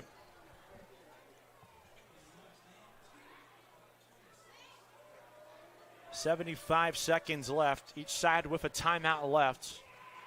Chesterton, keep in mind, does get the ball out of half. So this is a big spot here where they could easily make this lead insurmountable on this possession, and they're opening one of the next time. Moken, the fullback, goes in motion. Boyd, design and roll out to the left. Looking to throw. Front left pylon, and it's caught for a touchdown. Got a great job by Boyd again. He's rolling out to his left, throwing to his left, and he threw that where only his receiver could catch it. Perfectly executed back shoulder throw. And in a blink of an eye, it's 16 unanswered for the Chesterton Trojans. Yeah, Soffen, as we mentioned with the Morton play on third down, Soffen did a great job of knowing where the sideline was and camping out there. And Boyd threw a great ball, and like I mentioned, threw it only where Soffen could catch it. Had one catch last week out of the backfield. He's listed as a running back for this team. First career varsity touchdown. He's also now the holder as well. There's a flag on the play prior to the snap. And it's going to be encroachment on Morton. So now Mark Peterson's got a decision here. I think he'll just keep the PAT unit on. Yeah, I think mathematically that's the right decision. I think him and Morton will do just about anything to get in the locker room right now. Yeah, exactly. They need to resettle. They need to reset, talk it over. I think they're a little unsettled. Mace Redmond for the point after try. First time for him. 3 for 4 last year on PATs. Good procedure, and the kick is pure. 10-point advantage for Chesterton. And with 48 seconds left, this lead starts to feel insurmountable very quickly. You're watching Game Night on the Region Sports Network, the only game in town.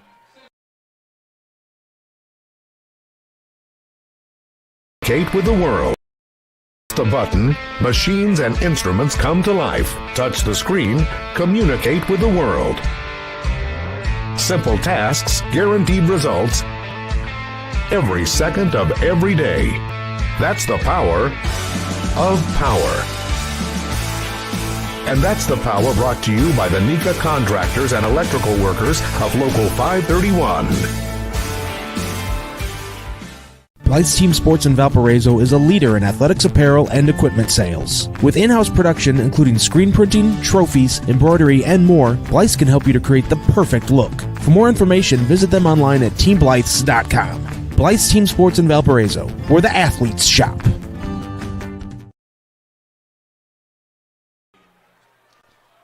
.48 seconds from halftime here in Chesterton, Indiana. And this chilly but perfect night for football here on a Friday night in the Hoosier State. And the Governors probably wish they could veto these last couple of defensive possessions. It's been a struggle to get off the field, especially on third downs. They find themselves now chasing 10 points. Yeah, they're on their heels right now. As we mentioned, they want to get in the locker room. I don't know how aggressive they're going to be here with this 48 seconds, but I think you could see a couple handoffs, and let's reset and figure it out. Daniels has trouble securing it on the low kick. He dances through a couple defenders, but he's going to be taken down at the 16-yard line.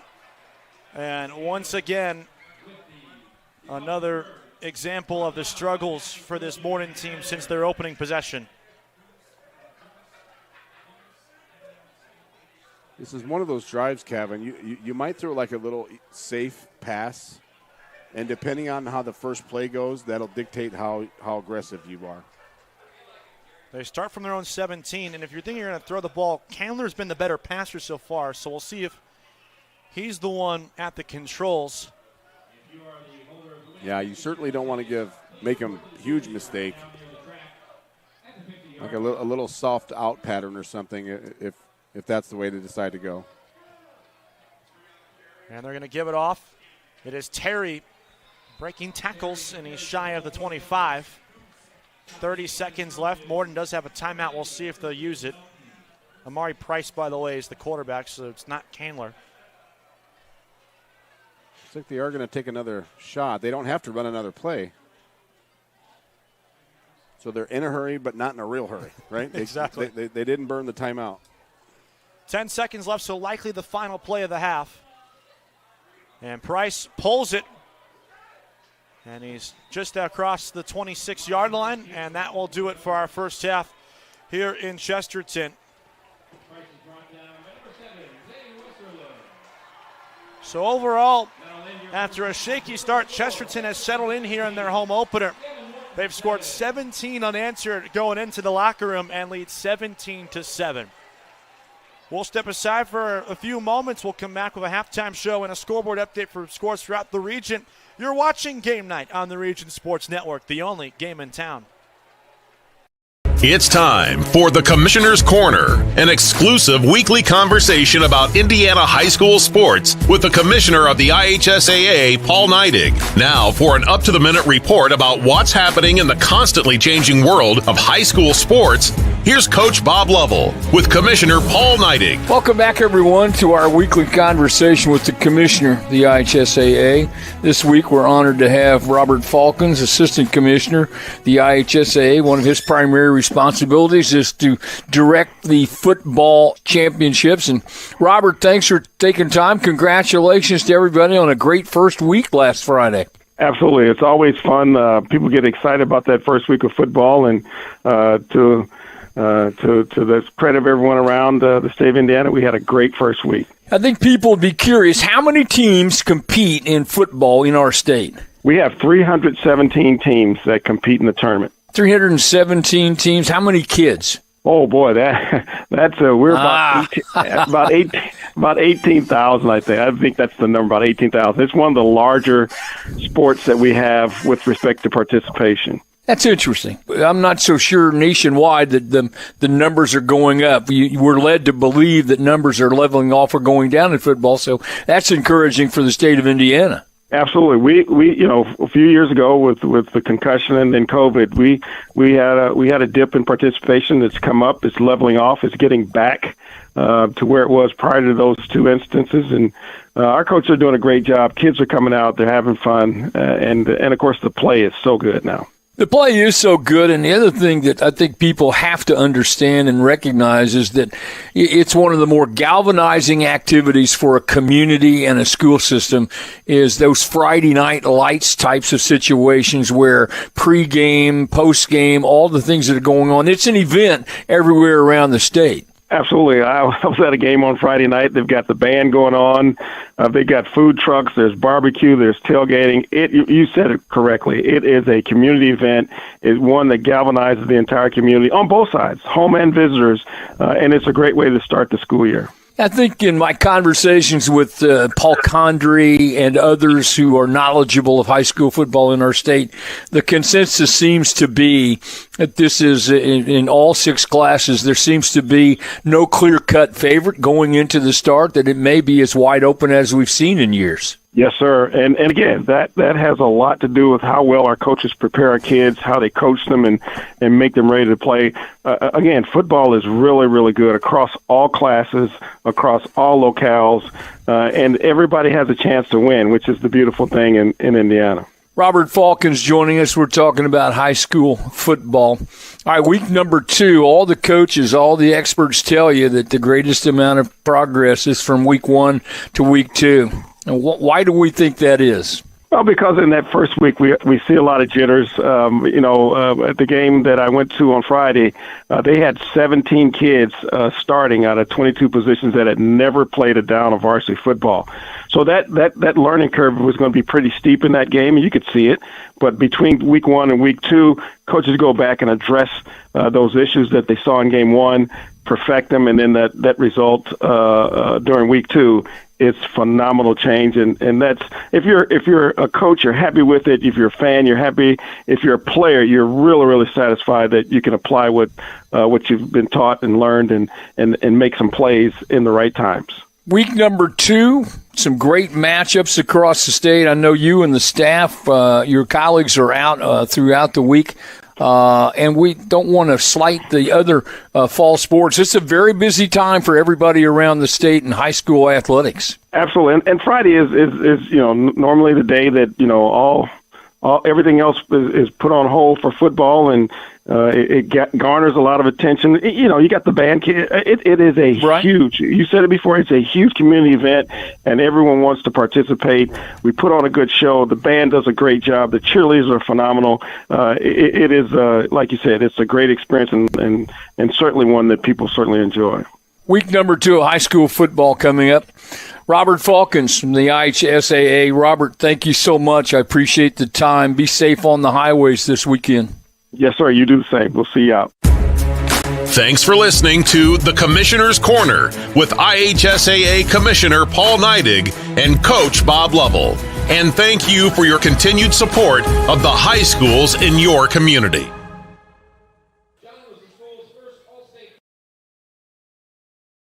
At Strachan Van Til, we believe grocery shopping should be simple. Now, shopping is easier than ever with our new and improved website.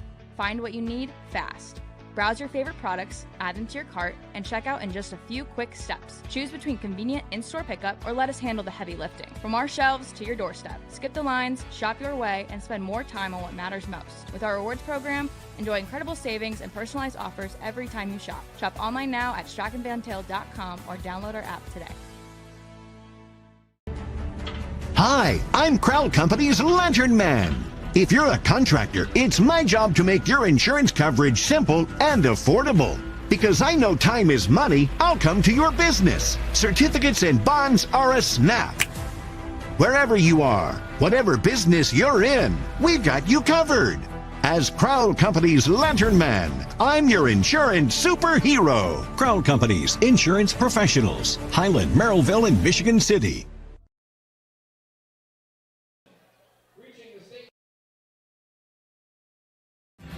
Thinking about what to do after high school? Consider a career with Boilermakers Local 374. As a Boilermaker apprentice, you'll earn while you learn. We offer excellent wages and benefits, and as part of our no-cost hands-on apprenticeship program, you'll learn from the best in state-of-the-art training centers and on the job. Become a union Boilermaker and get on your way to a great career. Find out more, visit www.local374.org or call 219-845-1000. From lighting up Friday night football to powering the classrooms that shape the students of Lake County, IBEW Local 697 is proud to support our region's schools and the communities we call home. A career as a union electrician could be your next great move. Your next cap might be a hard hat. IBEW Local 697, powering futures, powering the region.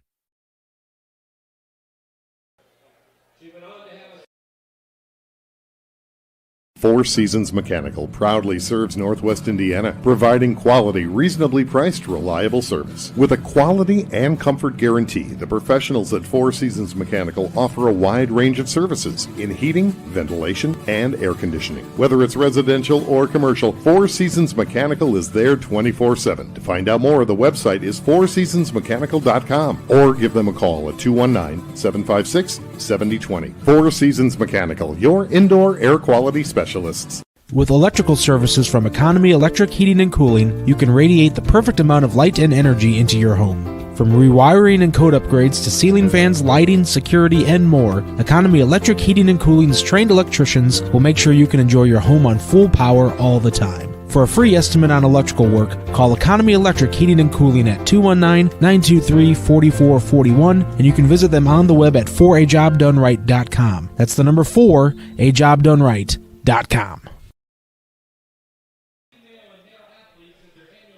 Welcome back. Here it's halftime, 17-7 in favor of the Chesterton Trojans over the Morton Governors. Kevin Malater, Doug Nelson with you here on a brisk Friday night here in Northwest Indiana. And right now, time to take a look at the Strachan Van Til live scoreboard. You can follow all of tonight's region football scores live on the hometown scoreboard. Streaming on youtube.com/regionsports, facebook.com/regionsports, and regionsports.com. Courtesy of your neighborhood Strachan Van Til, your favorite Indiana-made grocery store. Let's take a look at a couple of scores. Big one, number one Crown Point up 21-0 in the fourth quarter against Pike. Crown Point, as we expect, to be a very good, impressive showing downstate so far. Yeah, absolutely, and that's why they went down there. You know, you got to get that.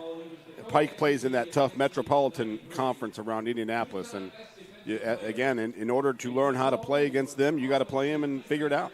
Final from Lake Central, Grand Rapids, a team out of Michigan, goes into Lake Central and wins 30-7.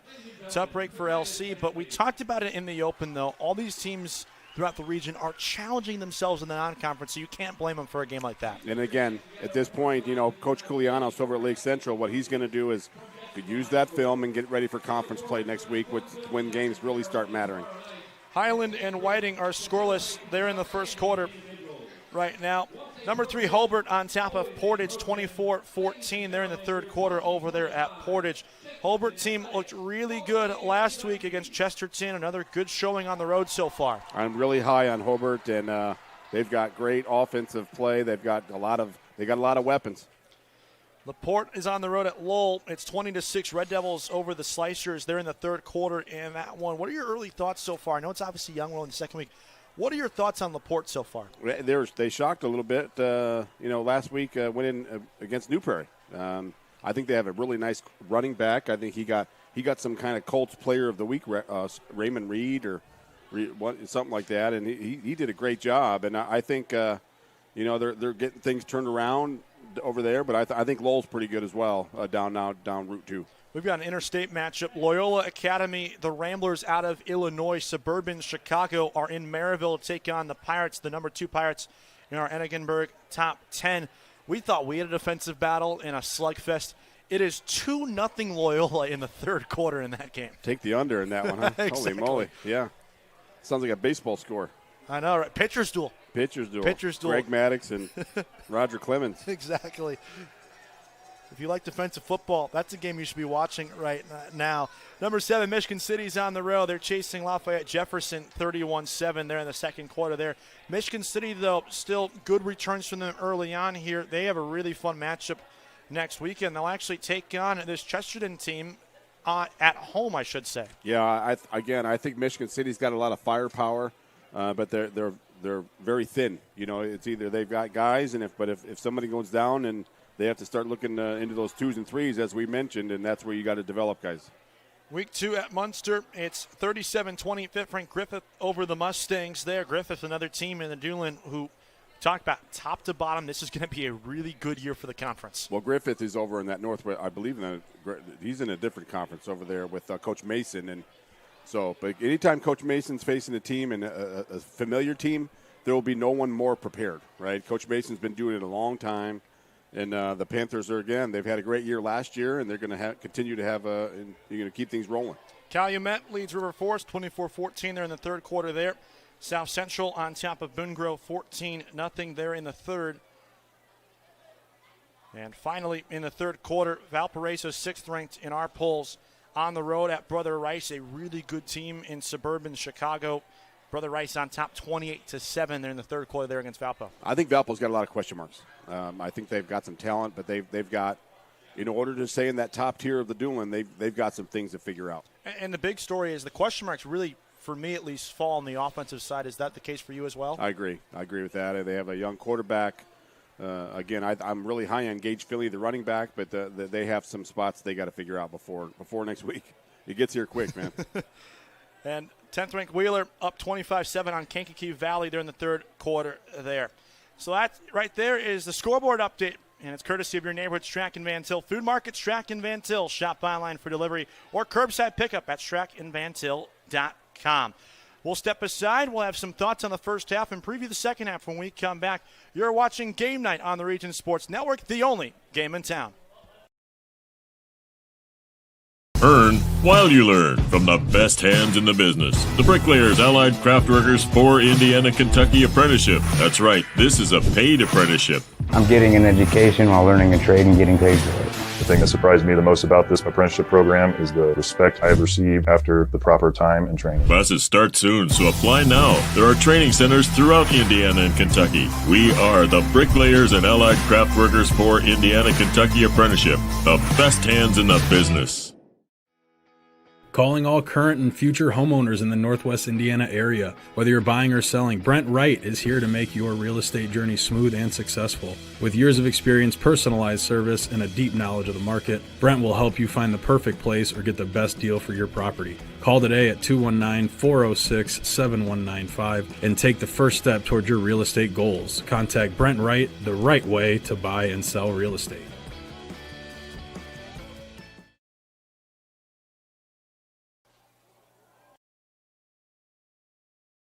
The Athletic Performance Factory is Northwest Indiana's premier athletic training center. The 40,000 square foot state-of-the-art facility features batting cages, a sand training room, a new outdoor turf infield, and so much more. Check out the facility for one of their daily classes at 3150 45th Street in Highland. Interested in signing up for team workouts or individual lessons? Check out their website at trainapf.com or contact them at 219-750-1087. Athletic Performance Factory, where athletes are made.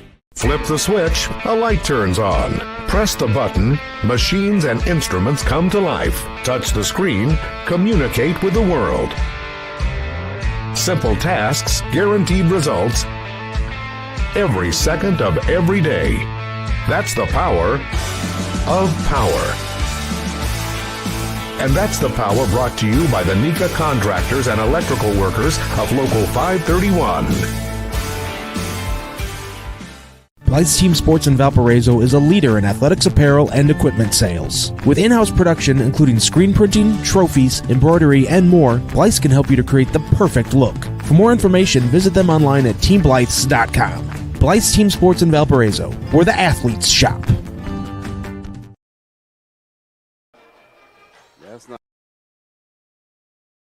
At Strachan Van Til, we believe grocery shopping should be simple. Now, shopping is easier than ever with our new and improved website.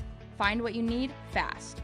Browse your favorite products, add them to your cart, and check out in just a few quick steps. Choose between convenient in-store pickup or let us handle the heavy lifting. From our shelves to your doorstep, skip the lines, shop your way, and spend more time on what matters most. With our rewards program, enjoy incredible savings and personalized offers every time you shop. Shop online now at strachanvantil.com or download our app today. Hi, I'm Crowd Company's Lantern Man. If you're a contractor, it's my job to make your insurance coverage simple and affordable. Because I know time is money, I'll come to your business. Certificates and bonds are a snap. Wherever you are, whatever business you're in, we've got you covered. As Crowd Company's Lantern Man, I'm your insurance superhero. Crowd Companies, insurance professionals. Highland, Merrillville, and Michigan City.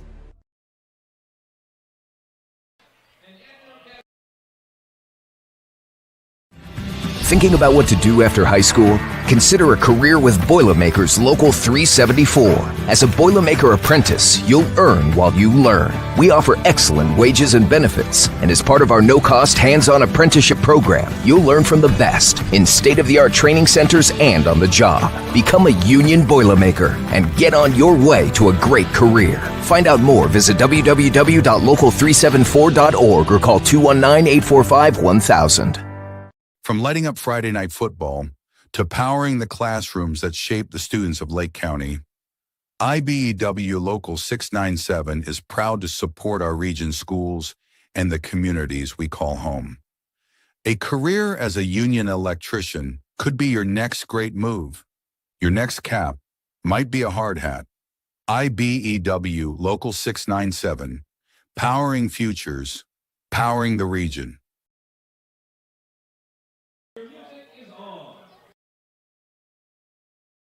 Four Seasons Mechanical proudly serves Northwest Indiana, providing quality, reasonably priced, reliable service. With a quality and comfort guarantee, the professionals at Four Seasons Mechanical offer a wide range of services in heating, ventilation, and air conditioning. Whether it's residential or commercial, Four Seasons Mechanical is there 24/7. To find out more, the website is fourseasonsmechanical.com or give them a call at 219-756-7020. Four Seasons Mechanical, your indoor air quality specialist. With electrical services from Economy Electric Heating and Cooling, you can radiate the perfect amount of light and energy into your home. From rewiring and code upgrades to ceiling fans, lighting, security, and more, Economy Electric Heating and Cooling's trained electricians will make sure you can enjoy your home on full power all the time. For a free estimate on electrical work, call Economy Electric Heating and Cooling at 219-923-4441, and you can visit them on the web at forajobdoneright.com. That's the number 4ajobdoneright.com. Halftime rolls on here from Chesterton. Cabin leader Doug Nelson with you as we get set to recap the first half. Make sure to stay with Region Sports after the game as we send it back to the Centier Bank studio. RSN will recap all of tonight's action from around the region, all from the Centier Bank studio. 17-7 is our halftime score, and it's been the game on the ground so far. Andrew Gavea, 27 carries for 114 yards of a rushing touchdown. That's been the story so far for the first 24 minutes. Absolutely, and more importantly for Chesterton, as I've mentioned, it's the clock. The clock's running, and if Morton's on the sideline, they can't score. I mean, they have a very explosive offense, and then, as we mentioned, the defensive adjustments that the Trojans have made under defensive coordinator Terry Chestovich. I mean, Morton, as you mentioned, needed halftime. Yeah, and overall, we'll give you a couple of the lines for the quarterbacks. The sophomore Hunter Boyd for Chesterton, 6 of 8, throwing the football for 57 yards, the passing touchdown to Max Suffin. Morton used 2 quarterbacks in that first half, and it was a tale of 2 different stories. The starter, Amari Price, just 1 for 5 with 9 yards throwing it. They brought in Matthew Candler during a timeout in their first drive of the half. He went 3 for 5 overall for 48 yards. He didn't throw for a touchdown, but he set him up for an easy 2-yard score. And it was by the tailback, just a simple inside run. Davion Terry, his first as a Morton Governor. And overall, as we get set for the second half in a couple of moments, both teams taking the field for warm-ups. What's the key for each side to start the second half well? We talked a little bit about it there, Kevin. I think Hammond or Morton needs to come up with a turnover. I think they need to change this momentum. The game, of course, everyone's excited at the beginning, doing backflips and had a good first drive, even with an injury. But after that, with Chesterton had the long drive, it just took the air off their sideline. It was just terrible. So they need something to change this momentum. And if you're Chesterton, you just, again, do what got you here. You just maintain the clock and, hand the ball to Gavea, use that tight end every once in a while and take a shot down the field and take what Morton gives you. But, it's working, and don't turn the ball over. I asked you at halftime, have we had any turnovers? We only had the safety. So take care of the football. Do what you got to do. Keep the clock moving. Chesterton's offense will get the ball first coming out of our final break. We'll take a last stoppage. And when we come back, kickoff for the second half between Morton and Chesterton. You're watching Game Night on the Region Sports Network, the only game in town. Earn while you learn from the best hands in the business. The Bricklayers Allied Craftworkers for Indiana Kentucky Apprenticeship. That's right, this is a paid apprenticeship. I'm getting an education while learning a trade and getting paid for it. The thing that surprised me the most about this apprenticeship program is the respect I have received after the proper time and training. Classes start soon, so apply now. There are training centers throughout Indiana and Kentucky. We are the Bricklayers and Allied Craftworkers for Indiana Kentucky Apprenticeship. The best hands in the business. Calling all current and future homeowners in the Northwest Indiana area. Whether you're buying or selling, Brent Wright is here to make your real estate journey smooth and successful. With years of experience, personalized service, and a deep knowledge of the market, Brent will help you find the perfect place or get the best deal for your property. Call today at 219-406-7195 and take the first step toward your real estate goals. Contact Brent Wright, the right way to buy and sell real estate.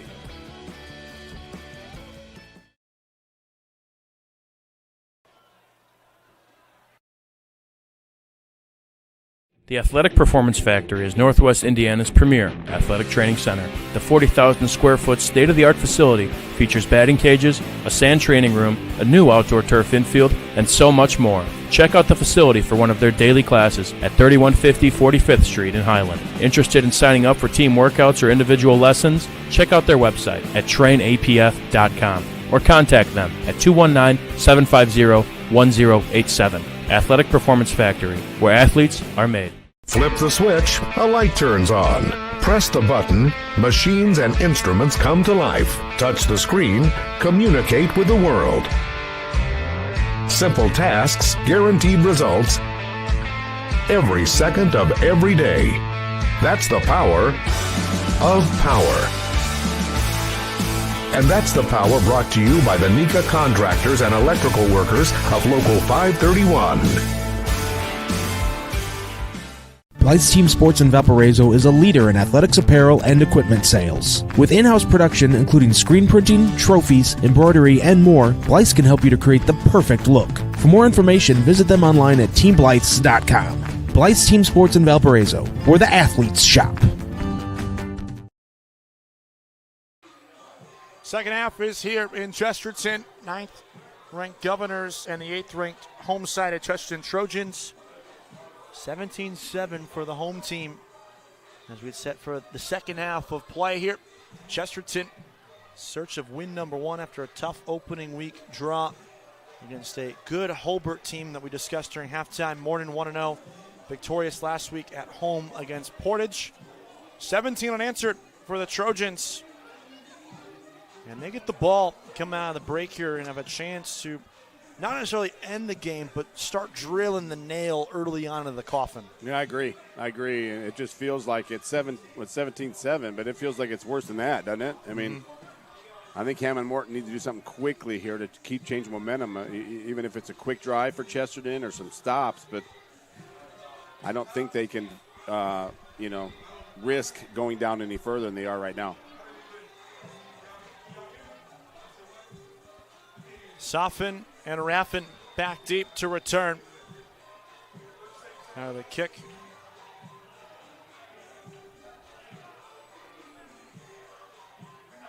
From Morton's Israel Keller. This is a Quintel kickoff. This kickoff and all kickoffs are presented by Quintel Incorporated. Quintel Incorporated, handling jobs of all sizes throughout the country since 1994. It's a dribbler that bounces over a member of the hands team. Diving on it is Soffin inside the 25. Boy, he's lucky that he just got a hand on it to cover it up, or else Morton had about 3 or 4 white shirts there to pick up that loose change. I'll tell you what, if I'm on a kick return team and that ball's squibbing at me, I don't know what I'm thinking. I'm getting out of the way. I don't know. I'll go block somebody, but that's just a recipe for disaster.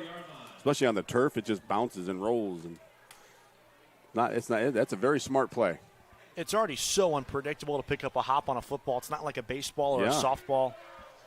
You have no idea which way it's going to bounce. And you got guys running down, bearing down on you. I mean, you're going to get lit up. Just go find somebody and hit them. That's what I'm doing. So first down and 10 from the -24. Soffin in motion from right to left. Inside giving and Gavea taking bodies with him to the 29-yard line.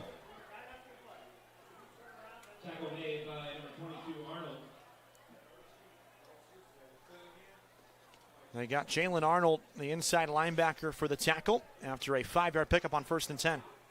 Yeah, Chesterton here is not going to be in any hurry. They're going to take care of the play clock and hand it to Gavea until Morton can stop him. You're up 2 scores. That was his 28th carry of the game already. Herschel Walker-like numbers. He had just 15 last week.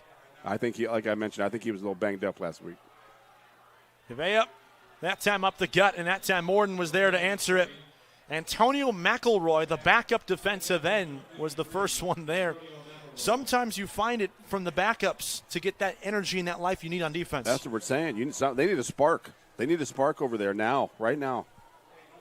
They need to get the 3rd and long here. They got to get off the field. They got to find a way to get off the field for a shot at this ballgame. It is a loss of 2 on the play. So now here comes 3rd down and 7 from the 27. So this is a big spot here. Morton has struggled on 3rd downs. Chesterton has converted on all but 2 thus far. They have 2 4th down conversions. Boyd design route to the right. Sets up shop, goes back left. Directing traffic, throws on the run, and it's incomplete. Good defense there in the secondary. That was well defended by Queller. Yeah, they got the stop they needed, Kevin. And for the first time today, out comes the Chesterton punt unit. That was a really nice 3-and-out by the Morton defense. I'm impressed by that. We mentioned it several times in the halftime show. That intermission was desperately needed for the Governors. And now, for the first time, Mace Redmond to boot it away. Daniels, the deep man. He's dangerous, Kevin. He's dangerous. Good speed, and he will let this bounce. It does take a Chesterton hop inside the 35, and they will scoop it up at around the 33.5. And so solid field position here for Morton, an opportunity to take advantage of that 3 and out. They haven't been able to take advantage of the opportunities they've gotten since that opening drive TD. Well, they've got really good field position here. You know, one of the positions, with the one where they got the safety, they were, as we mentioned, in the shadow of the goalpost. They were in a lot of trouble. So they've got good position, and they're in no hurry. There's a lot of ball game left. Amari Price, the starter, who went just 1 for 5 for 9 yards throwing the football, stands in. Davion Terry, who had the touchdown on the opening drive, off his right hip in the pistol. Gets the call on 1st and 10, has a big hole. Nope, check that. It's a play action fake, and it's a perfect one. It got me badly. Caught by Bennett Jr. I'm going to tell you right now. That's a first down. I also thought he handed it off. He got both of us on that one. Because I'm thinking Terry's got to get more touches. You know what I'm saying? It's only a 2-possession game. I think Terry's got to touch the ball, and that was a beautiful play action right there. He had us both. How about that for 11 yards? Just the second completion for Amari Price. Hopefully that builds the young man some confidence to throw the football well here in the second half. Price pulls it out of Terry. Waits, he may have been across the line. It's incomplete. He had a streaking Amir Daniels. He just overshot him. He did. Got a little excited there. Had the momentum going to the right, and he had him. He got a flag over here. It comes from the near side official. I wonder if that's a sideline warning. He was standing right next to, whether it was the Mark Peterson or Terry Chestovich, the DC. I don't know for sure. And I'm with you. I think it's just a sideline warning for now. They haven't spotted the ball beyond the 44, which is the line of scrimmage there on that last play. By the way, that last pass attempt was a first down, brought to you by our friends at Four Seasons Mechanical in Maryville. Visit them on the web at fourseasonsmechanical.com.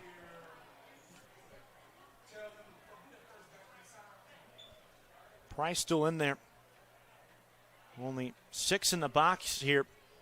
And Price running right side and optional. He pitches out to Terry. It's a good decision. He's across midfield, and Terry's near the sticks.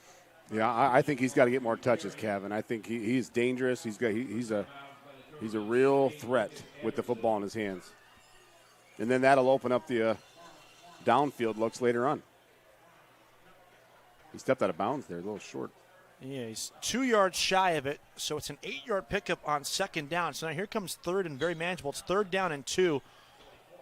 Price goes under center for the first time today. It's a quarterback sneak, and I think he's going to get it. If so, it's by an inch. If not, he's short by an inch. This is as close as you can possibly get there down in the trenches. I think they need to get on the ball and just get ready to – they're going to give him first down. I was going to say, you go tempo there and just do it again. He needed 2. He got every one of those 2 yards. They're on the plus side of the field now. When the Morton offense found a rhythm, they were nearly unstoppable on the opening drive. They were tough. They had Chesterton spread out. 4 wide, pistol again. As Price fakes it, dumps it off. It's Daniels coming back to the near side. There's a flag in the backfield, so we'll check the marker. Likely coming back. Yeah, it's usually in a spot of holding over there. You cannot have that if you're the Governors. Can't shoot yourself in the foot. So it's going to negate what would have been a 4-yard pickup on 1st and 10. Other than the personal fouls, we've had a pretty clean game, haven't we? Definitely. It's our first holding penalty of the night when it comes with 8.5 left in the third quarter. And this is going to bring them back on their own side of the field at their own 46-yard line. I think they're as electric as their offense is. I think that they have no problem picking up this first down, but which we've seen in that first drive. Remember, they had some big third down plays. Terry gets the call, shakes off one, shakes off a second, and dives near midfield. Inside run there sets up second and long. As I mentioned in the first half, I think Chesterton is hard to run against because they swarm so well to the ball. It's never one guy tackling one guy. They bring so many guys to the football in every defensive possession.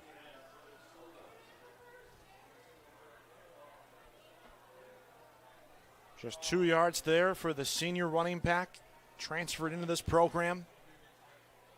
Team high 89 yards a week ago in the dominating win over Portage. Price back to pass, goes far side, catches made, and then being blown up. That was a great open field tackle there by Zane Westerlund. Yeah, that was textbook. That was a textbook tackle by Westerlund. 6'1" junior, 225. He brought the thunder a little bit there.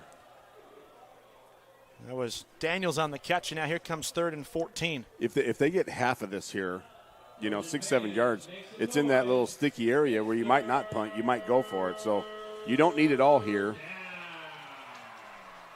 Don't panic yet.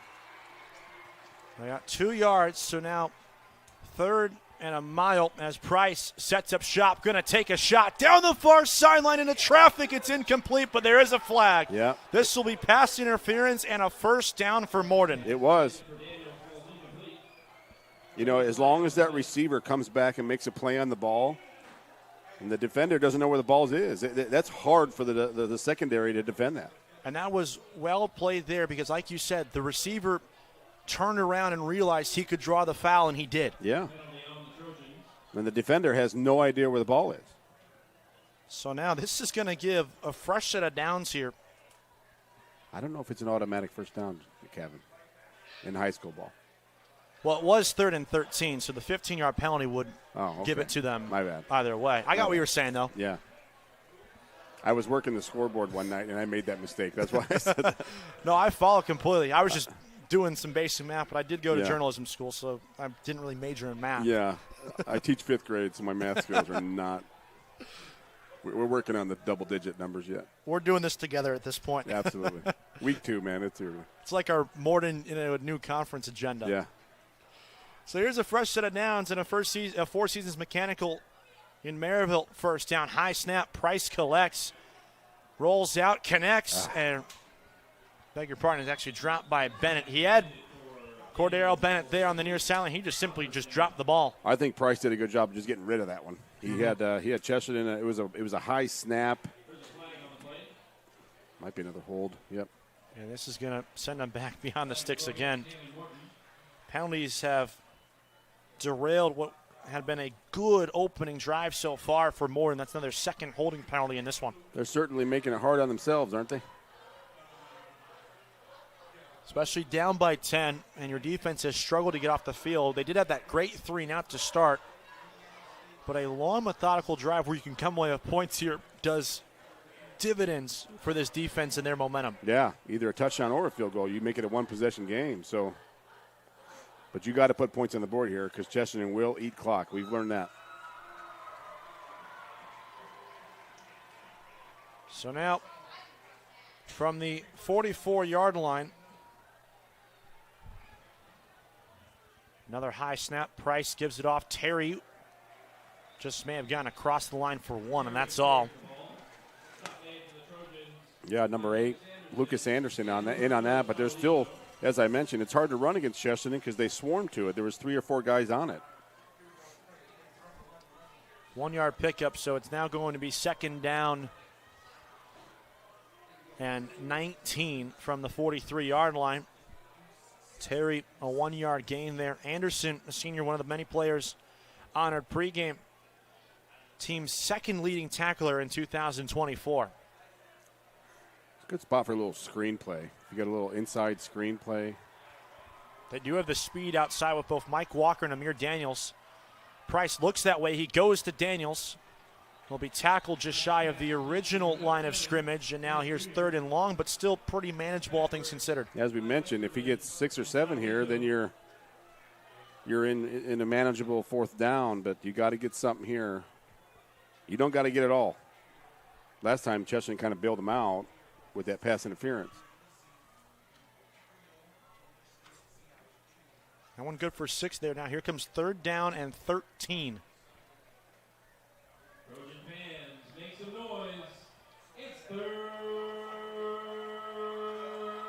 Split backs again, and now they send out Mike Walker. Safeties are up. Well, they brought the thunder there. They go with Terry again running right side, and it gets him inside the 30, so it would appear that they're setting up here to try to go for it on 4th down. Yeah.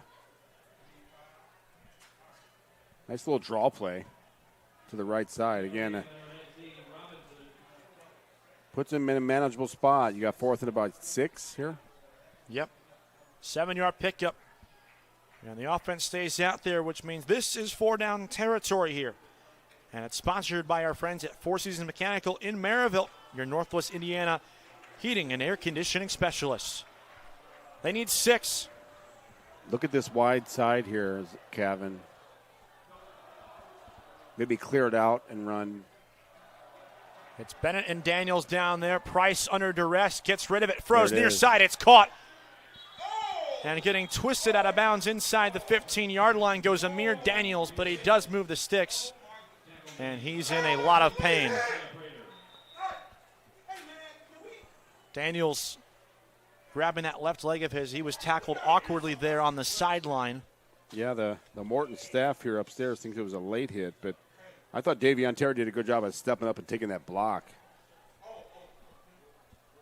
Definitely agree with you there. Yeah. And that could have been big 3rd down or 4th down play there by Morton. Yeah, moves the sticks, and with that, while they check in on Amir Daniels, we'll step aside. You're watching Game Night on the Region Sports Network, the only game in town.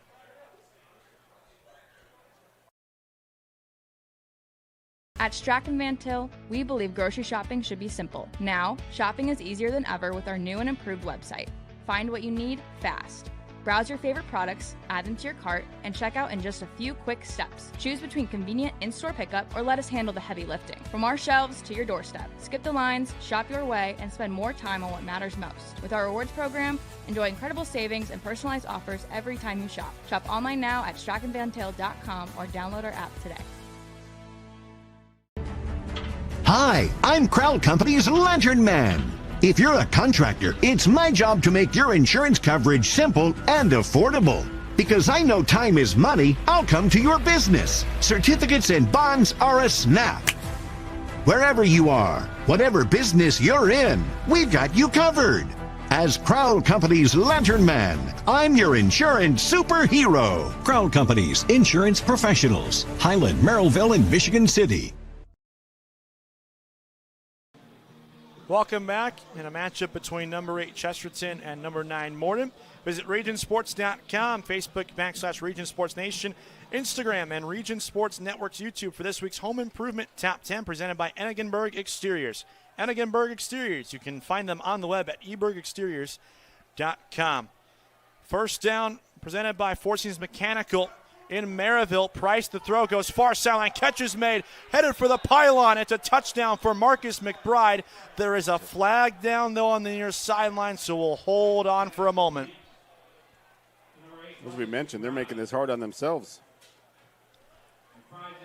And let's see here if that will stand. That was a beautifully designed play. Morton, I think, have realized this is going to be likely on themselves, and so they're going to have to draw this back. We'll wait for the official signal, though.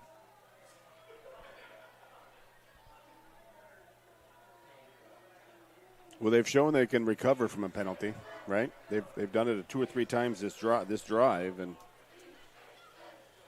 they're just making it harder on themselves than it has to be.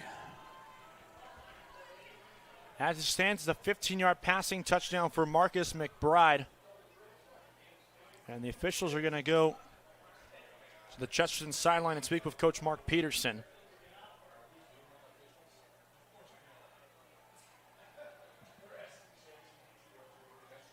And it's a slightly longer than usual deliberation down there. Yeah, especially with not an announcement yet. No call, no preliminary call, you know? Yeah. So let's see here. Touchdown is the call. There you go. They pick up the flag. That's a... And so it's 17-13. Morton's right back in it. That might have been a dead ball, personal foul after the touchdown. Maybe talking a little bit. And what a response here from the Governors. So they'll take it maybe on the kickoff, you know what I mean? Exactly right.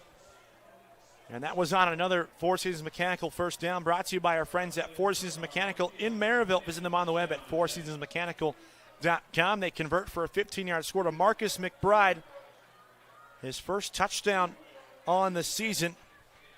Had just one catch for 7 yards a week ago, and now he's got a touchdown and an extra point away from making this a 3-point ball game. Yeah, we got a ball game here, Kevin. Hugh Eller on for the extra point. 42 of 43 last year. He's perfect on the night so far. Low snap, and it's blocked.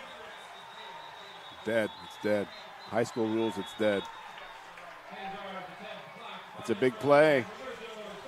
Keeps it to 4. Still a one-possession game, but momentum is so important in high school football, you know. It's like you gave up 6, but you got that. You stopped that extra point. That's a big deal. So we'll take a break. Morton's got it within 4. You're watching Game Night on the Region Sports Network, the only game in town. Thinking about what to do after high school? Consider a career with Boilermakers Local 374. As a Boilermaker apprentice, you'll earn while you learn. We offer excellent wages and benefits, and as part of our no-cost hands-on apprenticeship program, you'll learn from the best in state-of-the-art training centers and on the job. Become a union Boilermaker and get on your way to a great career. Find out more, visit www.local374.org or call 219-845-1000. From lighting up Friday night football to powering the classrooms that shape the students of Lake County, IBEW Local 697 is proud to support our region's schools and the communities we call home. A career as a union electrician could be your next great move. Your next cap might be a hard hat. IBEW Local 697, powering futures, powering the region. Welcome back. That blocked PAT certainly qualifies as an electrifying play, and check out the IBEW Local 697 electrifying plays from this week's football action. Visit regionsports.com, Facebook /Region Sports Nation, or on Instagram. The electrifying plays presented by IBEW Local 697. IBEW Local 697, the electrical professionals. So Queller, who was 42 of 43 last year on PATs. His only missed point after try a year ago came against Chesterton. His first missed PAT in 2025 also comes against Chesterton. And now he's out there ready for the Quintel kickoff. This is a Quintel kickoff. This kickoff and all kickoffs are presented by Quintel Incorporated. Quintel Incorporated, handling jobs of all sizes throughout the country since 1994. And they try an onside kick here. It's a bouncer, and it's going to roll out of bounds. Heads up there from the special teams unit of the Trojans to let that one roll out. Just do it down the middle of the field.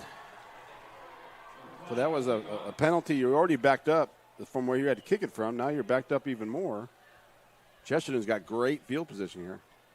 They're trying to bounce back after a 3 and out. And the big story there was Morton's ability to slow down and halt Andrew Gavea. Limited to just 3 yards rushing on that opening sequence there here in the second half. And it's been the only 3 and out for the Chesterton offense in this game. See if Morton can keep up the pressure and get another stop. So they'll start from midfield. Should have a little fire in them right now. They got a ball game. Pack within 4. Yeah. It's obviously a slightly different story should the extra point go down, but don't want to cry over spoiled milk at that point. Well, I think that there's going to be more points in the game. I think the 3 or 4 points isn't going to be a difference. We've got 16 minutes and 22 seconds left in regulation time. Motion man's the tight end Roan. It's Gavea trying to find the edge, and Morton was ready for him. Taken down right at the line of scrimmage. There were multiple white shirts ready. They're going to say Mark T. Smith was the first guy there, but there was several defenders there. Tayshawn Gaston, one of the linebackers, was out there too. I thought the Robert Shaw, the number 23, 5'7" sophomore, was out there as well. They really flew to the football. And you got to go by your tells and what's been happening, but you got to watch that tight end a little bit, but you still got to key on Gavea. They said he lost a yard there, so that's 2 negative rushing plays in this second half. Could have been motion, and they're going to blow it dead. False start on the left side. That entire left side of the formation moved before the snap. Yeah, I thought they almost did the last play. Kevin, I thought the last one was close. So now they're backing up behind the sticks here, the exact opposite of what you want here if you're Chesterton. Yeah. I still think you stick to it. I think you got a little draw for Gavea, or you move the ball and stay manageable. You don't got to get it all here, and don't panic. And I'm sure, that Chesterton, as we mentioned, the coaching staff is very experienced, and with some ex-coaches that were head coaches. Sorry, Wally McCormick, Terry Chestovich. So they're going to be all right here. So following the 5-yard pre-snap foul, the Trojans are behind schedule on second down. They fake it to Gavea. Boyd looking to throw. Pressure comes immediately, and he just chucks it out of bounds. Let's see here if they throw in a late flag. The Morton sideline was signaling for intentional grounding, but from our angle up here, it looked like Boyd was clearly out of the tackle box. Well, he was, and I think there was receivers there, but those Morton guys that put pressure on the quarterback need to be careful not for taunting. You made a great stop there. They kind of stood over him for a second. I was like, oh, don't throw it. It was chippy throughout that entire first and second quarter because of those long, sustained Chesterton drives. So these two units got to know each other very well there in that first half. So here comes another big third down here for the Morton defense. Chesterton needs 16 here, and they're on their own 44. You run a little draw.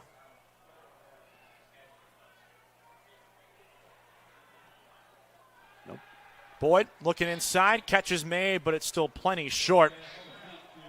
Yeah, Chesterton's going to have to punt. Moken out of the backfield, the fullback, and it's a second consecutive 3-and-out forced by this Morton defense. That was well executed all around. I thought so, and that's why I thought you might run it just to be safe and get what you can. But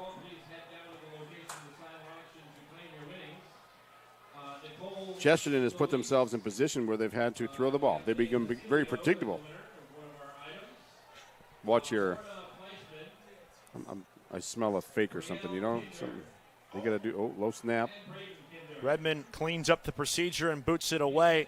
This will take a Chesterton bounce. Daniels has to field it out of necessity. Shakes off a couple and dives just shy of the 20. So they'll be backed up pretty deep, but the Morton offense, though, with some good returns on that opening drive here in the second half. Yeah, they had a hard time with their own penalties. 2 holds on that play. They did get bailed out with that pass interference call, which allowed them to extend it on what was a 3rd and 13 play. I think that's what we talk about. It's a chess match. Both teams have made some pretty serious adjustments as this game's gone on. So now down by 4, Morton has a chance here if they're able to convert with points on this drive to get within 1 or perhaps even take the lead. Who would have thought that going into the locker room? I'm telling you, they've made some impressive moves here this second half. Daniels in motion, trips off to the left here. Good to see he's back on the field and healthy after getting his ankle caught up there late on that earlier drive. It's Terry again, making magic happen as he dances his way to the 24-yard line. Yeah, I think, again, I said it the first drive, he's got to touch the football. He is too good to not be a factor in this game. That one was good for 6 there. Yeah. On the opening play from scrimmage in this one.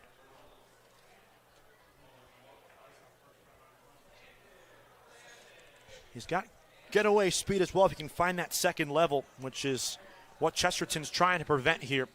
They fake it to McBride, the motion man. Terry cuts it outside, back in, and he'll pick up the first down. He's to the 30-yard line.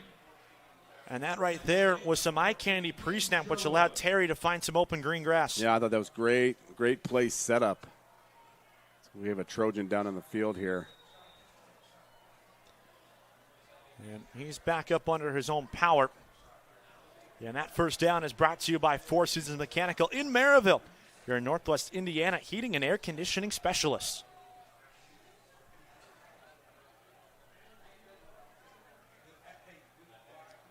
So consecutive 6-yard totes for Terry. Sees Morton on the 30. And are moving the ball well here in this second half. Inside the final 2 minutes here in the third quarter. Morton trying to rally with a comeback win to get to 2-0 here overall in 2025. Price fakes it to Terry. Pressure comes from the weak side. He'll carry it himself and he'll dive across the 35. Good backside pursuit there from Colin Kellogg, who won his battle on the interior.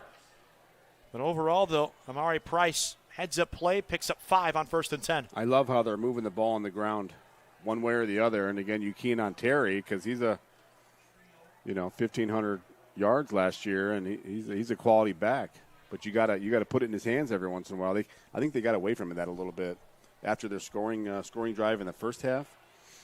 And I know they were stuck with that bad field position and then a little bit of a hurry toward the end of the half. But he's got to touch the football.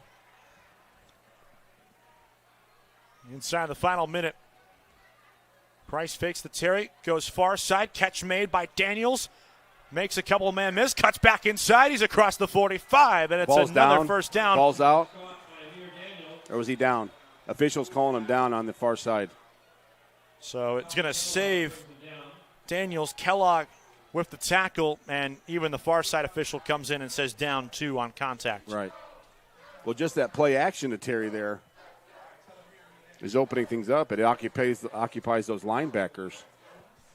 14-yard pickup. It's another Four Seasons Mechanical first down, brought to you by our friends at Four Seasons Mechanical in Maryville. Visit them on the web at fourseasonsmechanical.com. 10-second difference between play and game clock, so they'll have to run at least one more play here before the quarter comes to an end. Keep your eye on Amir Daniels, receiver closest to the bottom of your screen. Design run for Amari Price, and he busts up the middle, and he's got another first down in the Chesterton territory. Yeah, they might take that to the fourth quarter. And they will take it to the quarter break. An impressive run there from Amari Price. And that'll wrap it up. We played 3, but Morton's moving the ball well down the field. You're watching Game Night on the Region Sports Network, the only game in town. Four Seasons Mechanical proudly serves Northwest Indiana, providing quality, reasonably priced, reliable service. With a quality and comfort guarantee, the professionals at Four Seasons Mechanical offer a wide range of services in heating, ventilation, and air conditioning. Whether it's residential or commercial, Four Seasons Mechanical is there 24/7. To find out more, the website is fourseasonsmechanical.com or give them a call at 219-756-7020. Four Seasons Mechanical, your indoor air quality specialist. With electrical services from Economy Electric Heating and Cooling, you can radiate the perfect amount of light and energy into your home. From rewiring and code upgrades to ceiling fans, lighting, security, and more, Economy Electric Heating and Cooling's trained electricians will make sure you can enjoy your home on full power all the time. For a free estimate on electrical work, call Economy Electric Heating and Cooling at 219-923-4441, and you can visit them on the web at 4ajobdoneright.com. That's the number 4, ajobdoneright.com.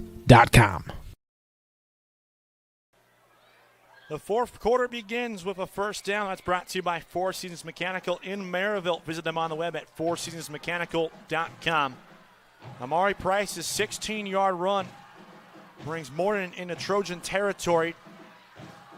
And he's dropping back, looking to throw, trying to take the top off. Downfield for Daniels. He's got him down to the 15-yard line. again, I think it all starts with that play action. They had to play action to Terry. Linebackers suck up, and then right behind them, they slant, little post route. They're going to go tempo here. That one good for 28 yards is another Four Seasons Mechanical first down, brought to you by our friends at Four Seasons Mechanical in Maryville, your Northwest Indiana heating and air conditioning specialist. Daniels was third on the team in receiving yards last year. It's a brawl out here looking for the end zone jump ball. What a catch! What a catch, Kevin. Cordero Bennett Jr. for the Morton touchdown.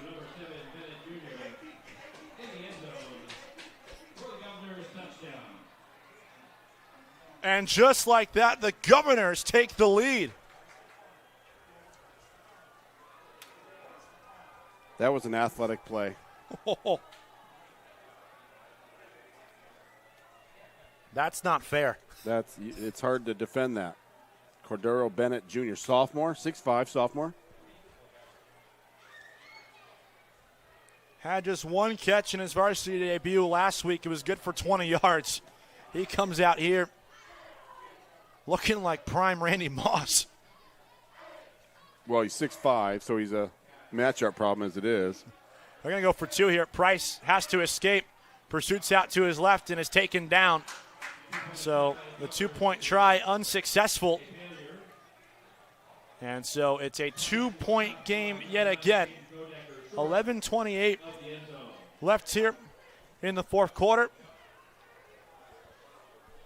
And we'll step aside. You're watching Game Night on the Region Sports Network, the only game in town. Earn while you learn from the best hands in the business. The Bricklayers Allied Craft Workers for Indiana, Kentucky Apprenticeship. That's right, this is a paid apprenticeship. I'm getting an education while learning a trade and getting paid for it. The thing that surprised me the most about this apprenticeship program is the respect I've received after the proper time and training. Classes start soon, so apply now. There are training centers throughout Indiana and Kentucky. We are the Bricklayers and Allied Craft Workers for Indiana, Kentucky Apprenticeship. The best hands in the business. Calling all current and future homeowners in the Northwest Indiana area. Whether you're buying or selling, Brent Wright is here to make your real estate journey smooth and successful. With years of experience, personalized service, and a deep knowledge of the market, Brent will help you find the perfect place or get the best deal for your property. Call today at 219-406-7195 and take the first step toward your real estate goals. Contact Brent Wright, the right way to buy and sell real estate.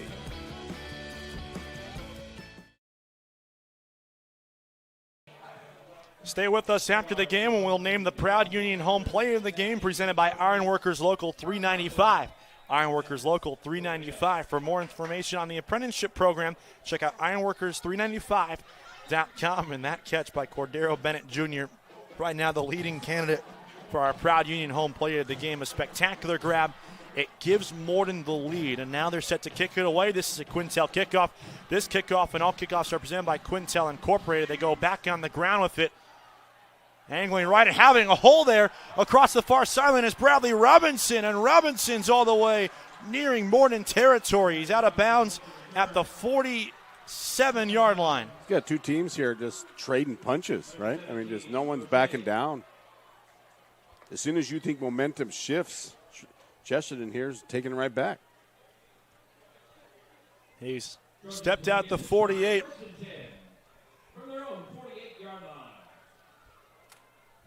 And an opportunity here. Chesterton has gone 3 and out on each of their first two possessions here in the second half. It's their first time with the rock in the fourth quarter. Roan in motion again. He's the tight end. Gavea gets the call, waits for a hole, and it's sealed up pretty quickly at the 49-yard line by the front seven. Jalen Arnold with the stop. Got 2 yards there, 2.5, 3 yards. Plenty of time for Chesterton to respond. You need a field goal to take the lead. Long way to go here. So far in this second half, 5-yard run for a loss of 2, incompletion, run for a loss of 1, incompletion, 3-yard pass after a 10-yard penalty, and a 3-yard run there for Gavea. He'll get it again, has a hole left side. And he's taken down at the 44-yard line. And here comes 3rd and short. Arnold again on the stop. Yeah, I think you're going to get a heavy dose of him right now, right? Gavia left, Gavia right. 5 yards that time with the rock. And now in comes 3rd down and 2. Likely 4-down territory here for Chesterton, you would think. Big play. Rowan in motion again. Tight to the right side. Gavea going that way, has a first down and burst to the 34-yard line. Yeah, it's all power. It's all power runs. They're loading up one side and not too much tricky about it. Here we are. You got to stop it. 7-yard carry there for the first down. It's a Four Seasons Mechanical first down. Brought to you by our friends at Four Seasons Mechanical in Maryville, your Northwest Indiana heating and air conditioning specialists. From the 37-yard line, here's 1st and 10. Gavea again, that time the front 7 all over him. Tayshawn Gaston, first guy there. Still gets like 3 every time. I mean, you just feel it. You know, eventually Chesterton's going to do a little play action and dunk it out to the tight end. You just don't know when it's coming. It's usually been with the tight end Michael Roan as well. Mm-hmm. Little swing pass.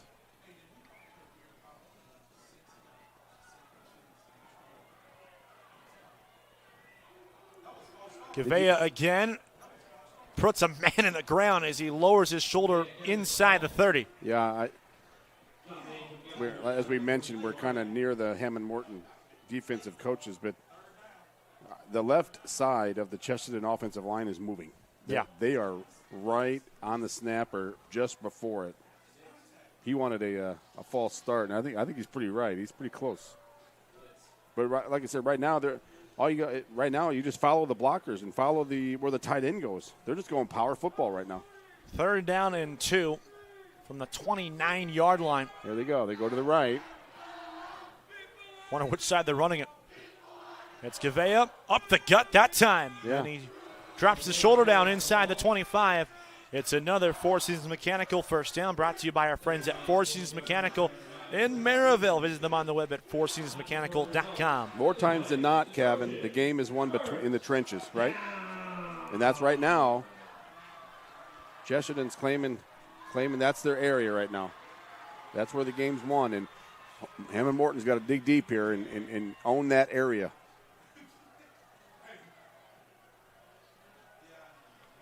That was the 36th carry of the game for Andrew Gavea.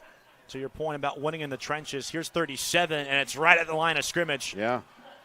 Played well. Jalen Arnold once again sealing the edge. Yeah, you gotta sell out and try to stop him. I mean, I know they have other guys that can step up, but it's about Gavea, and it's not. You know, it's loading up on the side that they're going heavy on. Nearing the 7-minute mark. Left here in this fourth quarter. Non-conference battle between 1-0 Morton, 0-1 Chesterton. Final game for the home side of Trojans before they begin conference play next weekend against Michigan City. When they put Boyd in position where he's got to throw it, that puts Chesterton at a disadvantage. Man goes in motion and a jet sweep. It's Max Suffin around the left side. And he's that's a good hit. Blocked at the 17-yard line.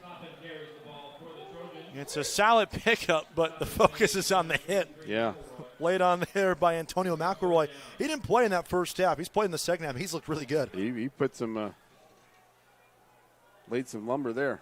Okay, the power's going to the right here, Kevin. They're down in 5. Gavea, right side, waits There it for a is. hole, and it's swallowed up. Isaiah Williams there with the stop at the line of scrimmage. Oh, he's short, but field goal wins it, right? Field goal would put him up by 1. Depends on how confident you are in your field goal game. They just got 1 yard on the play. This is 4-down territory, but they are going to send the field goal unit out there with Mace Redmond. Redmond attempted one field goal last week from 25 yards, and it was successful. They better hurry up, Kevin. They had 8 seconds to get this one off. 6 seconds now. Mark Peterson nearing an official. 2 seconds now. Do they get it off in time? No, they don't. Delay of game. No, he called the timeout. Or did he get it off? He get the timeout off, to your point. Yeah. That was well done there. They got to hurry up. That's something you practice. Get the ball out there. Got to get lined up. Yep, that happened. Got to be quicker than that. During this timeout, we'd like to remind you that at the conclusion of tonight's game, we'll name the Crowd Companies Lantern Man Superhero of the Game. Crowd Companies, the insurance professionals. In addition to that, we'll also name the Boilermakers Local 374 Blue Collar Player of the Game, brought to you by Boilermakers Local 374. Earn while you learn with Boilermakers Local 374. So, Mace Redmond here trying to attempt a go-ahead field goal. 5.5 minutes left. Morton does have all 3 timeouts, so that's still plenty of time for them to come back and put up a drive of their own right as well. Just makes that block PAT earlier in the game that much more crucial. Yeah, I agree, and I also think using that timeout might come back to get Chesterton. They might need that later on, Redmond here with the hold of Max Soffin. It's those details. You know what I'm saying? It's the little stuff like that. This is a 33-yard attempt from the left hash to give Chesterton a 1-point lead. Snap down, kick on the way, and he got it. He nailed that. And the Trojans take a 1-point lead with 5:27 to go. Again. This is Game Night on the Region Sports Network, the only game in town. The Athletic Performance Factory is Northwest Indiana's premier athletic training center. The 40,000 square foot state-of-the-art facility features batting cages, a sand training room, a new outdoor turf infield, and so much more. Check out the facility for one of their daily classes at 3150 45th Street in Highland. Interested in signing up for team workouts or individual lessons? Check out their website at trainapf.com or contact them at 219-750-1087. Athletic Performance Factory, where athletes are made. Flip the switch, a light turns on. Press the button, machines and instruments come to life. Touch the screen, communicate with the world. Simple tasks, guaranteed results, every second of every day. That's the power of power. And that's the power brought to you by the NECA contractors and electrical workers of Local 531. Blythe's Team Sports in Valparaiso is a leader in athletics apparel and equipment sales. With in-house production including screen printing, trophies, embroidery, and more, Blythe's can help you to create the perfect look. For more information, visit them online at teamblythes.com. Blythe's Team Sports in Valparaiso, where the athletes shop.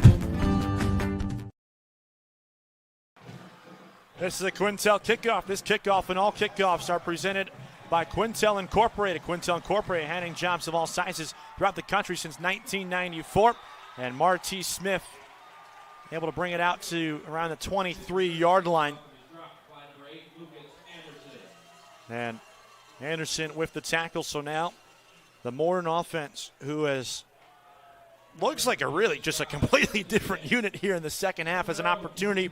5:23 left. They have all 3 timeouts, and they're only down by 1 point. Well, you talked earlier as the teams were warming up. He was good from about 35? Yep. Yeah, so he can kick him. He had some leg. So now Amari Price leads the troops back out there for the Governors. Touchdowns on each of their first 2 possessions here in the second half. Price, option look, pitches it out, nearly fumble. Terry snags it, evades a couple of defenders, and somehow turns it into a positive game. It was only a couple of yards, but that was nearly disastrous for Morton. That could have been disastrous, Kevin. You're exactly right. That was the word I was going to use, too. Disastrous. That's good hands there. He's fortunate to get anything positive out of that. Somehow turned that into a 3-yard gain. I'm not sure how. Yeah. It's a game we expected to come down to the wire with 2 teams that are in our top 10. Reinigenberg Home Improvement top 10, to be more specific. Play action. Price dumps it off near side. Daniels, and he's taken down in the backfield. That was a great open field tackle. Peyton Dillebeck on the stop. Yeah, again, I like the pursuit too, though. 29, Dillebeck. He had 23. Bobby Spencer was in on that.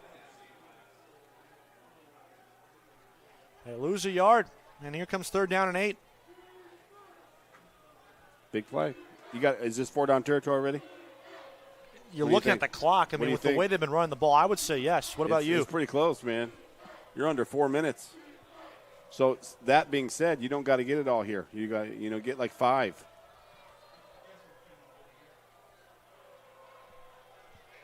Oh, he's coming to safety. Number 7. They're bringing him. Price goes far side. Daniels again trying to get around defender. He does. He picks up the 1st down. What a play. 7 from Chesterton. Zane Westerland was sneaking on that left end. Needed 8 yards, got all 8 of it, and he moves the sticks for a 1st down. Presented by Four Seasons Mechanical in Maryville. Visit them on the web at fourseasonsmechanical.com. You wonder when they start speeding up a little bit. They're not moving not with a lot of urgency yet. About 3.5 minutes to go.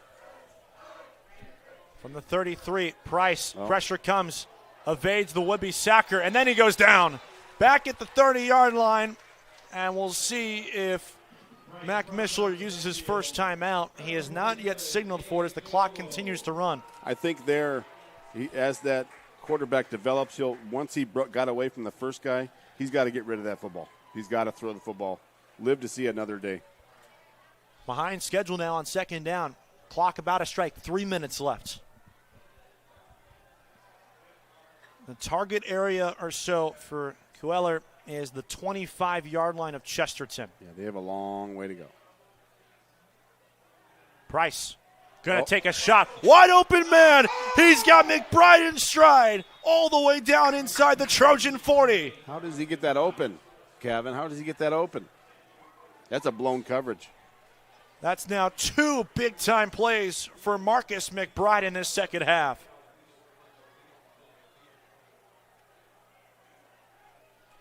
All the way down to the 39-yard line. It's another Four Seasons Mechanical 1st down, brought to you by our friends at Four Seasons Mechanical in Maryville. Visit them on the web at fourseasonsmechanical.com. They can now slow things down a little bit. They're in the plus side. Still want to move a little bit. You got about 3 minutes left. I know you got all 3 timeouts, but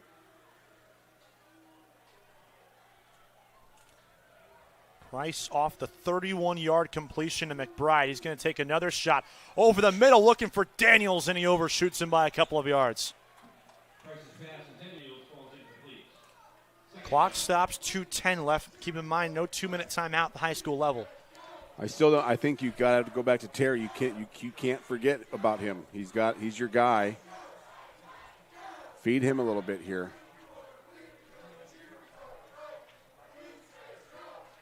Get him the football. Had the opening drive touchdown way back in the first corner, which feels like an eternity ago. In a ground and pound football slugfest we've had here in Chesterton tonight.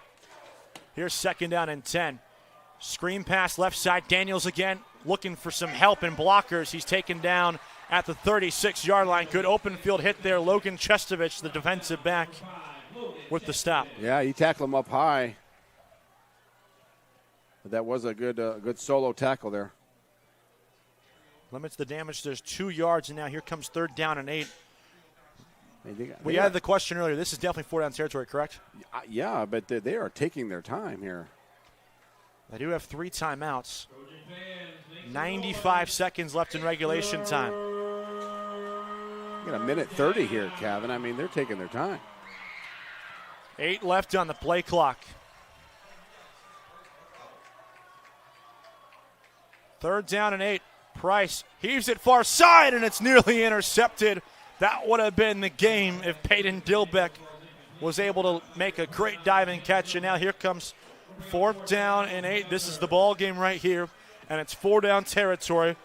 Sponsored by Four Seasons Mechanical in Maryville. Visit them on the web at fourseasonsmechanical.com. The crowd rises. Minute 18 left, and Mac Mishler will burn the first of his 3 available timeouts. Yeah, they're doing a lot east and west right now, Kevin. They're not really going north-south, and I think that's what got him that drive here. Got him that first drive or touchdown in the third quarter. We'll stay here while the teams take a break. We remind you to visit regionsports.com, Facebook/RegionSportsNation, Instagram, and Region Sports Network's YouTube for this week's Home Improvement Top 10, presented by Enigenberg Exteriors. Enigenberg Exteriors. For all your home's exterior needs, visit ebergexteriors.com.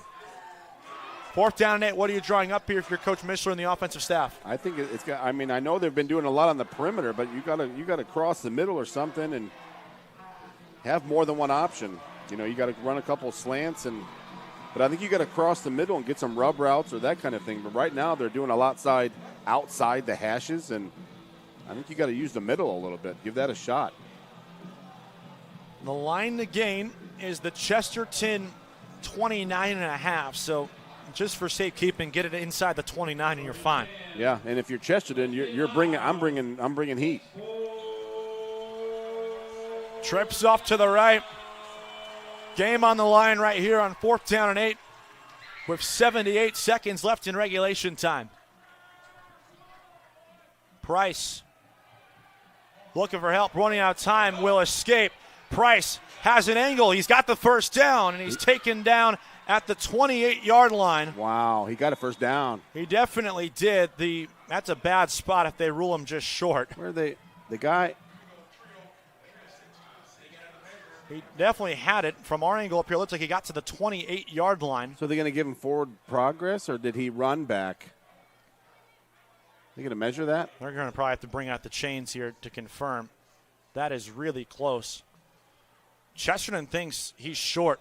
That looks short on that spot. That's a bad spot. I thought he had it. Did he have it and then run back? I mean, he got hit. And if they're saying the hit took away from forward progress, I'm not sure. From our angle up here, keep in mind we're to the left side of the 50-yard line from our vantage point up here. And we'll see if they bring out the chains. The referee in our white hat tonight said bring them out. And it's going to come down to a measurement and a spot right here. He looks short. He looks short from where they spotted the ball. He got to the 28-yard line, unless they did say he ran backwards with it. This is as close as you can possibly get. It's the ball game, huh?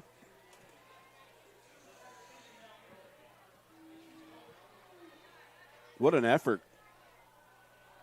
Price called his own number there when the pocket was collapsing. He was under all sorts of duress.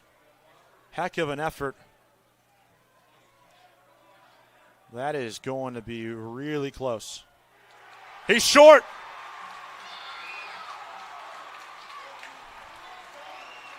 Chesterton is going to escape with a 1-point win.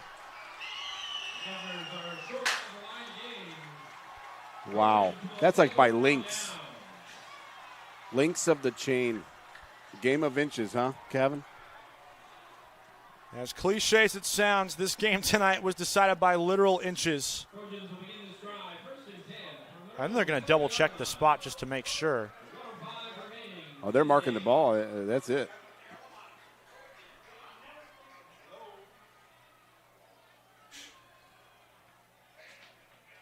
That is heartbreaking if you're Morton. Yeah. I thought he had it. I'm with you. And then he must have come back or something. I thought forward momentum got him. The first down. I didn't think it was a question. He needed 8. He got 7 and probably 5/8. Yeah. And now Chesterton can go into victory formation and eke this one out. What a ball game. That was an exciting ball game. Lived up to the hype, didn't it? Yeah, I think so. In non-conference play, I thought it was a great ball game. Both teams are going to win a lot of football. This is going to be A win for Chesterton that they look back on if they make a run here in conference play and possibly in the States. Games like tonight help set up kind of the team mentality. I mean, they faced a lot of adversity. Gave up a big opening drive touchdown. They put up 17 unanswered. They themselves then give up 13 unanswered. Yeah. That's it. They were trading punches. What a scene. This is a senior night game, one of those that they won't forget, right? And that is going to do it. Like you said, a night these seniors won't forget on their senior night. Chesterton picks up their first win of the season, and they do it in dramatic fashion. The late field goal from Mace Redmond, 33 yards, is the difference. 20-19 the final as the clock strikes 000. Well, I think both teams learned a lot, right? We hope Cameron Miller will be okay. Without a doubt. Heading to Kentucky, but had a rough night early on. 3 plays in, he got hurt. Third play of the game. Feel terrible for the young man. Hopefully he's okay. And but again, I think both teams are going to win some football games this year. It's going to be fun. Going to be a lot of fun. The two teams shaking hands, showing great signs of sportsmanship after an emotional, hard-fought battle. We'll take a break. We'll be back with our post-game show. You're watching Game Night on the Region Sports Network, the only game in town. At Strachan Van Til, we believe grocery shopping should be simple. Now, shopping is easier than ever with our new and improved website. Find what you need fast. Browse your favorite products, add them to your cart, and check out in just a few quick steps. Choose between convenient in-store pickup or let us handle the heavy lifting. From our shelves to your doorstep. Skip the lines, shop your way, and spend more time on what matters most. With our rewards program, enjoy incredible savings and personalized offers every time you shop. Shop online now at strachanvantil.com or download our app today. Hi, I'm Crowd Company's Lantern Man. If you're a contractor, it's my job to make your insurance coverage simple and affordable. Because I know time is money, I'll come to your business. Certificates and bonds are a snap. Wherever you are, whatever business you're in, we've got you covered. As Crowd Company's Lantern Man, I'm your insurance superhero. Crowd Companies, insurance professionals. Highland, Merrillville, and Michigan City.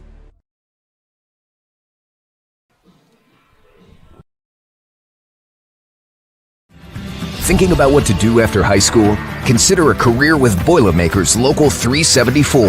As a Boilermaker apprentice, you'll earn while you learn. We offer excellent wages and benefits, and as part of our no-cost hands-on apprenticeship program, you'll learn from the best in state-of-the-art training centers and on the job. Become a union Boilermaker and get on your way to a great career. Find out more, visit www.local374.org or call 219-845-1000.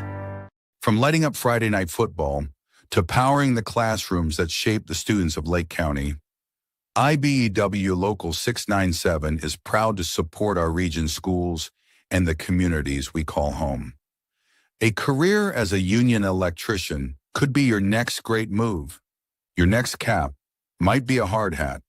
IBEW Local 697, powering futures, powering the region. Stay with Region Sports after the game as we send it back to the Centier Bank studio. RSN will recap all of tonight's action from around the region, all from the Centier Bank studio. Kevin Malater and Doug Nelson closing down shop here from Chesterton High School, where the Trojans victorious 20-19. That's as close as you can possibly get. And it came down to a fourth down spot where the quarterback for Morton and Amari Price was about 2 inches shy of what would have been a first down to extend the game inside the final minute and a half. Yeah, and again, it comes down to those details. You have a blocked extra point down here, would have been a tied game, you know, and then knowing where the sticks are and where you got to get to. And some would say that he got the first down. Some would say that he ran and tried to get more, but you didn't need more. You just needed that. You just got to know where you're going. And as a freshman, he's going to learn that, Kevin. He's going to learn that, and this is just good tape for both teams.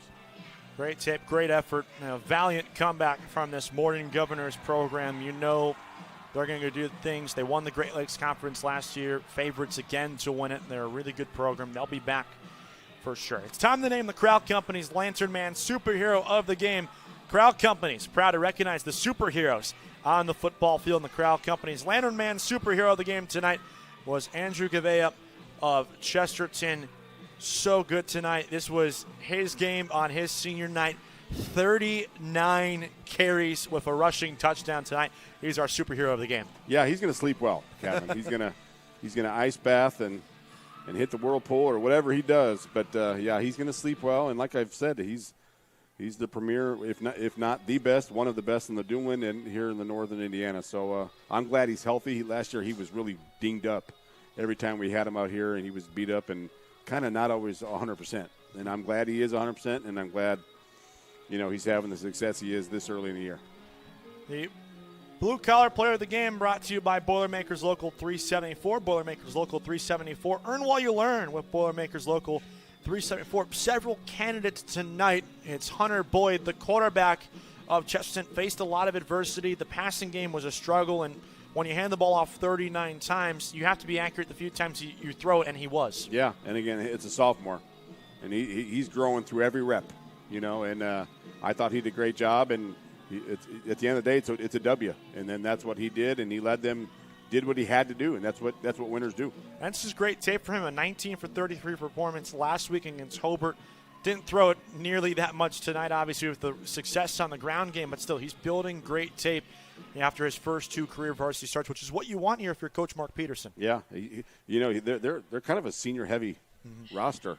So he's what they got to build on in the future, and he's doing a good job of it so far. And finally, it's time to name the proud Union Home Play of the Game, presented by Ironworkers Local 395. Ironworkers Local 395. Go to ironworkers395.com to start your future as a Union Iron Worker. And tonight's Ironworkers 395 Play of the Game was the phenomenal leaping catch, one-on-one in the front right corner of the end zone by Cordero Bennett Jr. of Morton. We talked about a couple comparisons. Randy Moss came to mind in terms of that was a Moss-esque catch he made in the corner, and at the time it gave the Governors the lead there in the fourth quarter. Yeah, 6'5", 187, and he's a sophomore, so how fun is it going to be to see how good these Morton guys can be at the end of the year, let alone in the next couple of years. So, yeah, great size, and that's where you use him, down in the red zone, and Price put the ball where they had to, and at the time that was a huge play. And that was tonight's Ironworkers 395 play of the game, I should say, presented by Ironworkers Local 395, Union Strong.